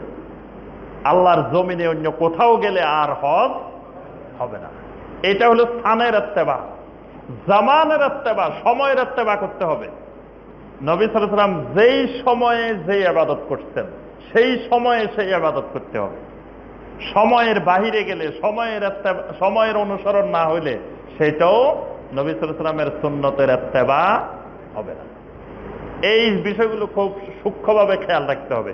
এইটাকেই বলে নবী সাল্লাল্লাহু আলাইহি ওয়াসাল্লামের ইত্তেবা। এই জন্য অনেকে আমাদের সমাজে দেখা যায় এটা নিয়ে বেশি গন্ডগোল হয়, যে দেখা যায় এটা ভালো কাজ, দেখতে দেখা যায় খুব ভালো কাজ। এখন কয় এই ভালো কাজটা করেন না কেন? ভালো কাজটা করলে অসুবিধা কি? অসুবিধা এক জায়গায়, সেটা আমার নবী করেন নাই, সাহাবায়ে কেরাম করেন নাই, এটা বড় অসুবিধা। সেটা যত ভালো কাজ হোক, যত সওয়াবের কাজ হোক, কারণ নবী সাল্লাল্লাহু আলাইহি ওয়াসাল্লাম সাহাবায়ে কেরাম যে কাজটাকে সওয়াবের কাজ, ভালো কাজ মনে করেন নাই, আমি সেটাকে মনে করা, এটা হলো আল্লাহ রাসূল সাল্লাল্লাহু আলাইহি ওয়াসাল্লামের থেকে একটু আগাই উপরে চলে যাওয়া। এটা আল্লাহ পাক কড়াভাবে নিষেধ করছেন, ইয়া আইয়ুহাল্লাযীনা আমানু লা তুকদ্দিমু বাইনা ইয়াদাইল্লাহি ওয়া রাসূলি। খবরদার আল্লাহ এবং রাসূলের থেকে অগ্রগামী হইও না, আল্লাহ এবং রাসূলের থেকে বেশি বুঝতে যাইও না। আমরা সংক্ষিপ্ত বেশি আলোচনা দীর্ঘায়িত করব না। আরেকটা ইত্তেবার কথা বলে শেষ করতেছি। আচ্ছা, কেউ তো বলে, এরকম বলতে পারে যে নবী সাল্লাল্লাহু আলাইহি ওয়াসাল্লাম যা করছেন সব করা যদি সুন্নত হয়, তো নবী সাল্লাল্লাহু আলাইহি ওয়াসাল্লাম তো 11টা বিয়ে করছেন, কি বলেন? করছেন না? তা আপনারা করেন না কেন? নবী সাল্লাল্লাহু আলাইহি ওয়াসাল্লামের জন্য সাদাকা খাওয়া হারাম, অন্যদের জন্য, নবী সাল্লাল্লাহু আলাইহি ওয়াসাল্লামের বংশধরের জন্য হারাম, অন্যদের জন্য সাদাকা হালাল। নবী সাল্লাল্লাহু আলাইহি ওয়াসাল্লামকে কোন নারী যদি হেবা করে, নবী সাল্লাল্লাহু আলাইহি ওয়াসাল্লামের জন্য বিয়ে করা হালাল, অন্যদের জন্য হালাল না। এরকম আরো কতগুলো নীতিমেলা আছে যেগুলো নবী সাল্লাল্লাহু আলাইহি ওয়াসাল্লামের জন্য বৈধ, উম্মতের জন্য বৈধ না। তো অসুবিধা কি? এখানে ইত্তেবা হবে না কেন? এটা একটা যুক্তি না, যে তুমি যদি নবীর ইত্তেবাই করো সবকিছু, তো নবী সাল্লাল্লাহু আলাইহি ওয়াসাল্লাম এগুলো করছেন, তুমি এরকম করো না কেন? কারণ হলো নবী সাল্লাল্লাহু আলাইহি ওয়াসাল্লামের যতগুলো আমাল আছে এগুলো 3 ধরনের। একটার নাম আফআলে জাবালিয়া, একটার নাম আফআলে তাআব্বুদিয়া, আরেকটা হলো আল আফআলুল খাসসাতু বিহি। 3 ধরনের কাজ নবী সাল্লাল্লাহু আলাইহি ওয়াসাল্লাম পুরো জিন্দেগিতে যতগুলো কাজ করছেন 3 ধরনের। এক ধরনের কাজ হলো নবী সাল্লাল্লাহু আলাইহি ওয়াসাল্লামের খাওয়া দাওয়া, ঘুম, বিশ্রাম, ব্যক্তিগত অনেকগুলা কাজ। আচ্ছা, নবী সাল্লাল্লাহু আলাইহি ওয়াসাল্লাম যা যা খাইছেন আমাদের জন্য তা খাওয়া কি সুন্নত? বলেন। সবাই বলে না, এই ফতোয়া খুব কঠিন। নবী সাল্লাল্লাহু আলাইহি ওয়াসাল্লাম যা যা খাইছেন এগুলা খাওয়া আমাদের জন্য সুন্নত না। তবে কেউ যদি মনে করেন যে আমার রাসূল এইটা পছন্দ করতেন, আমিও এটা এই কারণে পছন্দ করি, এই উদ্দেশ্যে কেউ যদি সেটা খান, সেটা ফজিলত পাবেন, তিনি নবীর মহব্বত, সুন্নতের মহব্বত হবে। কিন্তু নবী সাল্লাল্লাহু আলাইহি ওয়াসাল্লাম যা যা খাইছেন আমাকে আপনাকে তা খাইতে হবে, এটা জরুরি বিষয় না। এখানে খাবারের ওই জিনিসটার ইত্তেবা লাগবে না, কিন্তু খাবারের কিছু নিয়ম নবী সাল্লাল্লাহু আলাইহি ওয়াসাল্লাম নির্দিষ্ট করে দিয়েছেন, সেটার ইত্তেবা লাগবে। আপনি খান পোলাও, খান কোরমা, খান ডিম, খান সবজি, যাই খান, কিন্তু খাইতে হবে ডাইন হাতে, বাম হাতে খাওয়া যাবে না। ডাইন হাতের ইত্তেবা করতে হবে আপনাকে, বাধ্যতামূলক। তারপরে খাবার শুরু করবেন ডান দিক থেকে, বিসমিল্লাহ বলে খাবার শুরু করবেন। যেই নীতিমালাগুলো এগুলো সুন্নত ইত্তেবা, কিন্তু কি খাইতেছেন ভিতরে এটা ইত্তেবা না। আর কথাটা বুঝাইতে পারছি যে আপনি খান, হালাল যত রকমের জিনিস আছে সব খান, সুন্নতের খেলাফ না, কিন্তু ওই নীতিমালাগুলো মেনে চলতে হবে, ওগুলার ইত্তেবা লাগবে। এটা এক ধরনের নবী সাল্লাল্লাহু আলাইহি ওয়াসাল্লামের কাজ। আরেক ধরনের নবী সাল্লাল্লাহু আলাইহি ওয়াসাল্লামের আমাল হলো ইবাদত। ইবাদতের ক্ষেত্রে নবী সাল্লাল্লাহু আলাইহি ওয়াসাল্লাম যেইভাবে যেমনে করছেন, এর থেকে বাড়ানো কমানো, ডাইনে বামে কিছুই করা যাবে না। ইবাদত। আরেকটা কাজ নবী সাল্লাল্লাহু আলাইহি ওয়াসাল্লাম যেগুলো করছেন সেগুলো নবী সাল্লাল্লাহু আলাইহি ওয়াসাল্লামের জন্য খাস। আল্লাহ পাক কোরআনে কারিমের আয়াত নাযিল করে বলে দিয়েছেন, খালিসাতাল লাকা মিন দুনিল মুমিনিন, এটা আপনার জন্য খালেস, অন্য মুমিনদের জন্য না। বিবাহের ক্ষেত্রে আল্লাহ পাক বলে দিয়েছেন এটা আপনার জন্য খালেস, আপনার উম্মতের জন্য না। বাস এটা বন্ধ, নবী সাল্লাল্লাহু আলাইহি ওয়াসাল্লাম করছেন, আমরা করা যাবে না। এরকম কাজ, যে কাজগুলো নবী সাল্লাল্লাহু আলাইহি ওয়াসাল্লামের জন্য খাস করে দেওয়া হয়েছে সেগুলো উম্মতের জন্য প্রযোজ্য, সেগুলোর ইত্তেবা করা যাবে না। সেগুলোর ইত্তেবা করতে হবে, না করা, এটা নবী সাল্লাল্লাহু আলাইহি ওয়াসাল্লামের জন্য খাস। আচ্ছা, তাহলে 1 নম্বরে গেল নবী সাল্লাল্লাহু আলাইহি ওয়াসাল্লামকে মহব্বত করার পদ্ধতি কি? ইত্তেবায়ে রাসূল, ইত্তেবায়ে সুন্নাহ, নবী সাল্লাল্লাহু আলাইহি ওয়াসাল্লামের সুন্নতের ইত্তেবা। এই জন্য ইমাম শাফি রাহমাতুল্লাহ আলাইহি সুন্দর একটা কথা বলছেন, যদি কোনো মানুষকে দেখো আকাশে উঠতেছে, পানির উপর হাঁটতেছে, খবরদার তাকে আল্লাহর ওলি বলিও না। আল্লাহর ওলি তাকেই বলবা যে নবী সাল্লাল্লাহু আলাইহি ওয়াসাল্লামের সুন্নতের ইত্তেবা করে। যার মধ্যে নবী সাল্লাল্লাহু আলাইহি ওয়াসাল্লামের যত বেশি সুন্নত আছে সে তত বড় আল্লাহর ওলি। যার মধ্যে যতটা সুন্নত আছে তার মধ্যে ততটা কারামত আছে। অলৌকিক অস্বাভাবিক কিছু দেখানোর নাম কারামত না। কারণ অস্বাভাবিক জিনিস জমিনে সবচেয়ে বেশি দেখাইবো দাজ্জাল। দাজ্জালের থেকে বড় অস্বাভাবিক জিনিস কেউ দেখাইতে পারে নাই। দাজ্জাল মেঘের থেকে বৃষ্টি নাজিল করব, আমাদের চোখের সামনেই মেঘ থেকে বৃষ্টি হইতেছে দাজ্জালের নির্দেশে। দাজ্জাল মরা মানুষ জিন্দা করতেছে, জিন্দা মানুষ মারি ফেলতেছে। দাজ্জাল অস্বাভাবিক অনেক কাজ করবে। তো যারা মনে করে যে অস্বাভাবিক জিনিসের নাম কারামত, তো দাজ্জালের থেকে বড় কারামতওয়ালা ওলি তো আর জমিনে কেউ নেই। এই জন্যই লক্ষ লক্ষ কোটি কোটি মুসলমান দাজ্জালের অনুসারী হবে। কারণ দাজ্জালের এই সকল অলৌকিক জিনিস দেখলে তখন সবাই কবে যে হতো বিরাট আল্লাহর ওলি, বাগদাদের ওলি চলে এসছে, কারণ বিশাল কারামত। কিন্তু যারা ইমানদার তারা বুঝে ফেলবো দাজ্জালের একটা চোখ কানা। ইমানদারেরা দেখলে বলবো যে এই বেটা নিজের চোখ নিজে ভালো করতে পারে না, সেই বেটা আল্লাহর, সেই বেটার ক্ষমতা নাই, কিচ্ছু নাই, এ দাজ্জাল। ইমানদারেরা সহজেই চিনে ফেলবে। এই সূত্র যদি মুসলমানেরা জানতো তাহলে মুসলমানেরা কারো ধোকায় পড়তো না। যে একজন মুসলিম এক জায়গায় দৌড়াই গেছে এক আল্লাহর ওলির কাছে, কি জন্য গেছে? আল্লাহর ওলি তার অসুখ ভালো করে দিব। তা আল্লাহর ওলি যার কাছে গেছে হে যায় আবার হসপিটালে ভর্তি হয়ে রয়েছে। এখন যিনি নিজের অসুখ নিজে ভালো করতে পারে না, তিনি আমাকে কেমনে ভালো করবেন? এই সূত্র বুঝে না অনেক মুসলিম। দেখা যায় উনার কাছে যাই বসে রয়েছে, অসুখ ভালো হয়ে যাব, বিপদ আপদ দূর হয়ে যাব। যে নিজের বিপদ আপদ নিজে দূর করতে পারে না, যার দাড়ি সাদা হয়ে গেছে, কালো রাখতে পারে নাই, এই ক্ষমতা নাই। যে বুড়া হয়ে গেছে, যৌবন ধরে রাখতে পারে নাই, তাহলে তার কাছে কি ক্ষমতা আছে? অথচ মানুষ তার কাছে দৌড়তে যায়। হে যে হসপিটালে ডাক্তারের কাছে পড়ে রয়েছে, আর মানুষ এসে পড়ে রয়েছে তার পায়ের নিচে। মানে কত মূর্খতা, কত বোকা! এই জন্য দাজ্জালের ধোকায় অসংখ্য মানুষ পড়বে যে অলৌকিক ঘটনা। অলৌকিক অস্বাভাবিক ঘটনার নাম কারামত না, নবী সাল্লাল্লাহু আলাইহি ওয়াসাল্লামের সুন্নতের নাম কারামত। এই জন্য যার কাছে যত বেশি সুন্নত আছে তিনি তত বড় আল্লাহর ওলি, তিনি তত বড় কারামতের অধিকারী। সাহাবায়ে কেরাম, লক্ষাধিক সাহাবায়ে কেরাম ছিলেন, সবাই আল্লাহর ওলি ছিলেন, জান্নাতের সার্টিফিকেট পাওয়া আল্লাহর ওলি। তাদের জীবনে অলৌকিক ঘটনা, অস্বাভাবিক ঘটনা তেমন একটা ঘটে নাই। তারা সবাই সুন্নতের ইত্তেবা ছিলেন, সুন্নতের অনুসারী ছিলেন, এই জন্য তারা আল্লাহর ওলি। আচ্ছা, 2 নম্বরে যেটা করতে হবে মহব্বতের জন্য, নবী সাল্লাল্লাহু আলাইহি ওয়াসাল্লামের উপরে বেশি বেশি দরুদ আর সালাম পেশ করতে হবে। কারণ আল্লাহ পাক বলে দিয়েছেন, ইন্নাল্লাহা ওয়া মালাইকাতাহু ইউসাল্লুনা আলান নবী। আল্লাহ রাব্বুল আলামিন এবং আল্লাহর ফেরেশতারা কি করেন? কেউ কেউ বলেন নবীর উপরে দরুদ পড়ে। আল্লাহও কি আমাদের মতো দরুদ পড়ে? কথা বলে না দেখি, মনে হয় এরকমই মনে করে সবাই, যে মনে হয় আল্লাহ আরশে বসে বসে কি বলে, আল্লাহুম্মা সাল্লি আলা মুহাম্মাদিন ওয়া আলা আলি মুহাম্মাদ, এরকম বলে। তা আল্লাহ কেমনে দরুদ পড়ে? আল্লাহ সুবহানাহু ওয়া তাআলার সাথে যখন সালাতের সম্পর্ক হয়, তখন অর্থ হবে আল্লাহ রহমত নাজিল করেন। আল্লাহ সুবহানাহু ওয়া তাআলা রহমত নাজিল করেন। আর ফেরেশতাদের সাথে যখন দরুদের কথা আসবে, সালাতের কথা আসবে, ফেরেশতারা ইস্তিগফার করেন, ফেরেশতারা আল্লাহর কাছে ক্ষমা প্রার্থনা করেন, আর আল্লাহ রাব্বুল আলামিন রহমত নাজিল করেন। আল্লাহ বলতেছেন, ইয়া আইয়ুহাল্লাযীনা আমানু সাল্লু আলাইহি ওয়া সাল্লিমু তাসলিমা। হে ঈমানদাররা, তোমরা আমার নবীর উপরে দরুদ আর সালাম পেশ করো। দরুদ মানে কি বলেন দেখি? দরুদ কি আরবি না ফার্সি না বাংলা? ফার্সি। দরুদ দরদ থেকে। দরদ মানে কি? দরদ বুঝেন না? মহব্বত। এই নবী সাল্লাল্লাহু আলাইহি ওয়াসাল্লামকে মহব্বত করার নাম দরুদ, মানে দরদ দেখান। তো নবী সাল্লাল্লাহু আলাইহি ওয়াসাল্লামের মহব্বতটা কেমনে হয়, দরদটা কেমনে হয়? নবী সাল্লাল্লাহু আলাইহি ওয়াসাল্লামের জন্য আল্লাহর কাছে দোয়া করা, এই দোয়াটার নাম দরুদ। এজন্য দেখবেন দোয়া, দরুদ নবী সাল্লাল্লাহু আলাইহি ওয়াসাল্লামের উপরে, কিন্তু বলতেছে আল্লাহুম্মা সাল্লি আলা মুহাম্মাদ, হে আল্লাহ। দোয়া করতেছে কার কাছে? আল্লাহর কাছে। এজন্য দোয়া, দরুদটা আল্লাহর জিকিরও। যতবার দরুদ পড়বেন ততবার দরুদও হবে, আল্লাহর জিকিরও হবে। সুবহানাল্লাহ।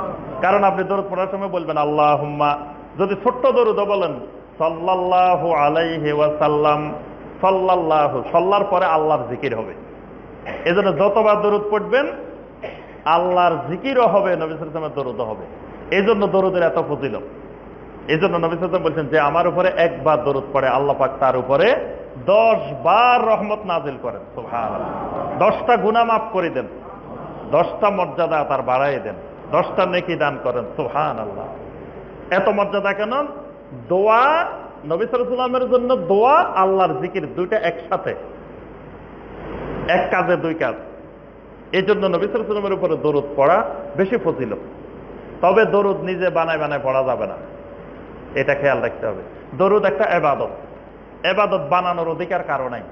ইবাদত বানাবে কে?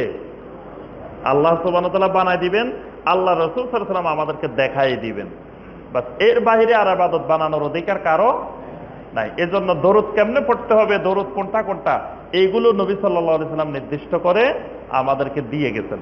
যদি কেউ বিশ্বাস করে যে দিয়ে যান নাই, তো তার ঈমানে শেষ।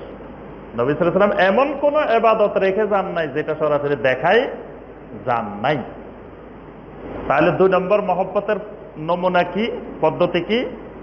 বেশি বেশি দরুদ আর সালাম। 3 নম্বর, নবী সাল্লাল্লাহু আলাইহি ওয়াসাল্লামের সিদ্ধান্তকে মেনে নেওয়া।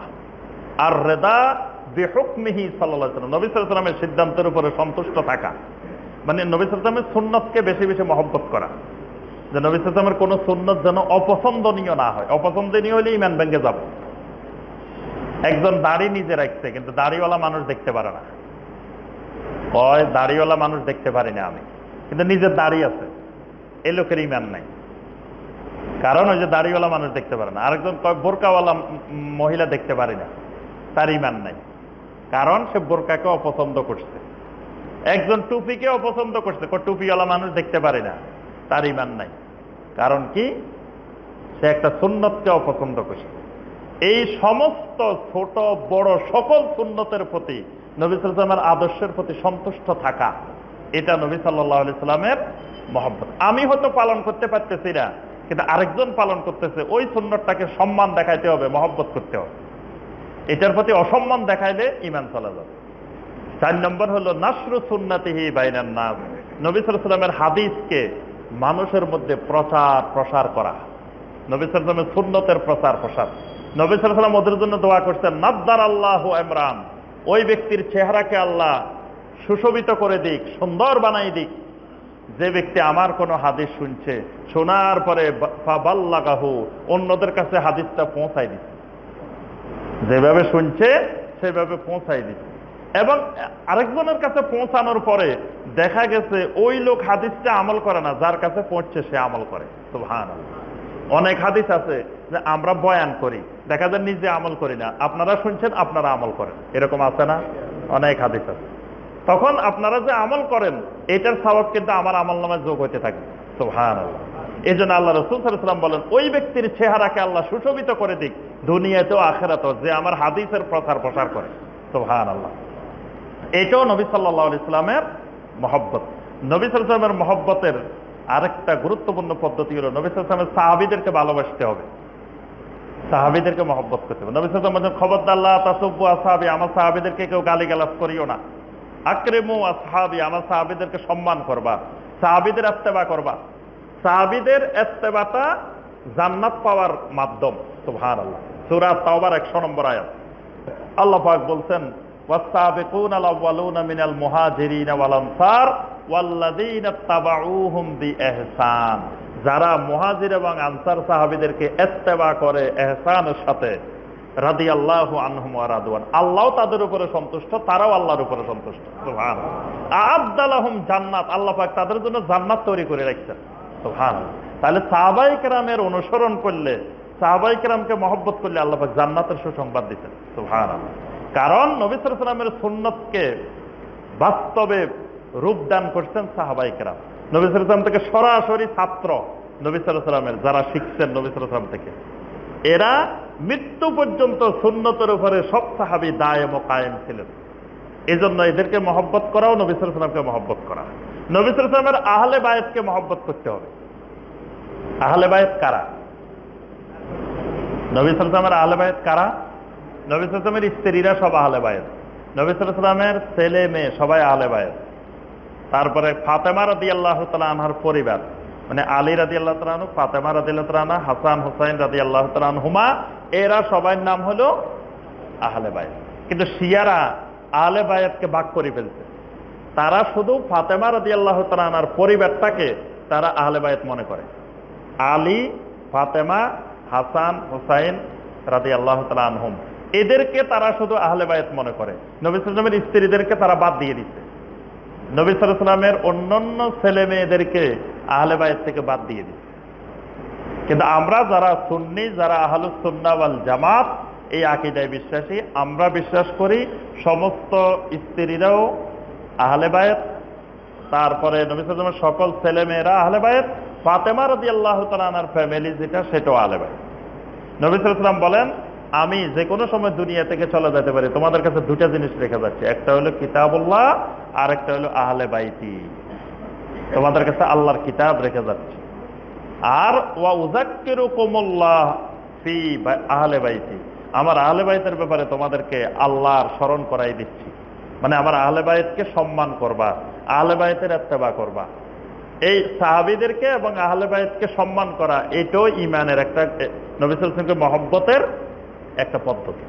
আল্লাহ সুবহানাহু ওয়া তাআলা আমাদের সবাইকে নবী সাল্লাল্লাহু আলাইহি ওয়াসাল্লামের মহব্বত অন্তরে সবার তৈরি করে দিন। নবী সাল্লাল্লাহু আলাইহি ওয়াসাল্লামের মহব্বত আল্লাহ পাক আমাদের মধ্যে বৃদ্ধি করে দিন। নবী সাল্লাল্লাহু আলাইহি ওয়াসাল্লামের শাফাআত আল্লাহ পাক কিয়ামতের দিন আমাদের সবাইকে নসিব করুন। আমাদের সবাইকে নবী সাল্লাল্লাহু আলাইহি ওয়াসাল্লামের সুন্নতের ইত্তেবা করার তৌফিক দান করুন। আমিন ইয়া রাব্বাল আলামিন। সুবহানাকা আল্লাহুম্মা ওয়া বিহামদিকা আশহাদু আল্লা ইলাহা ইল্লা আনতা আস্তাগফিরুকা ওয়া আতুবু ইলাইক।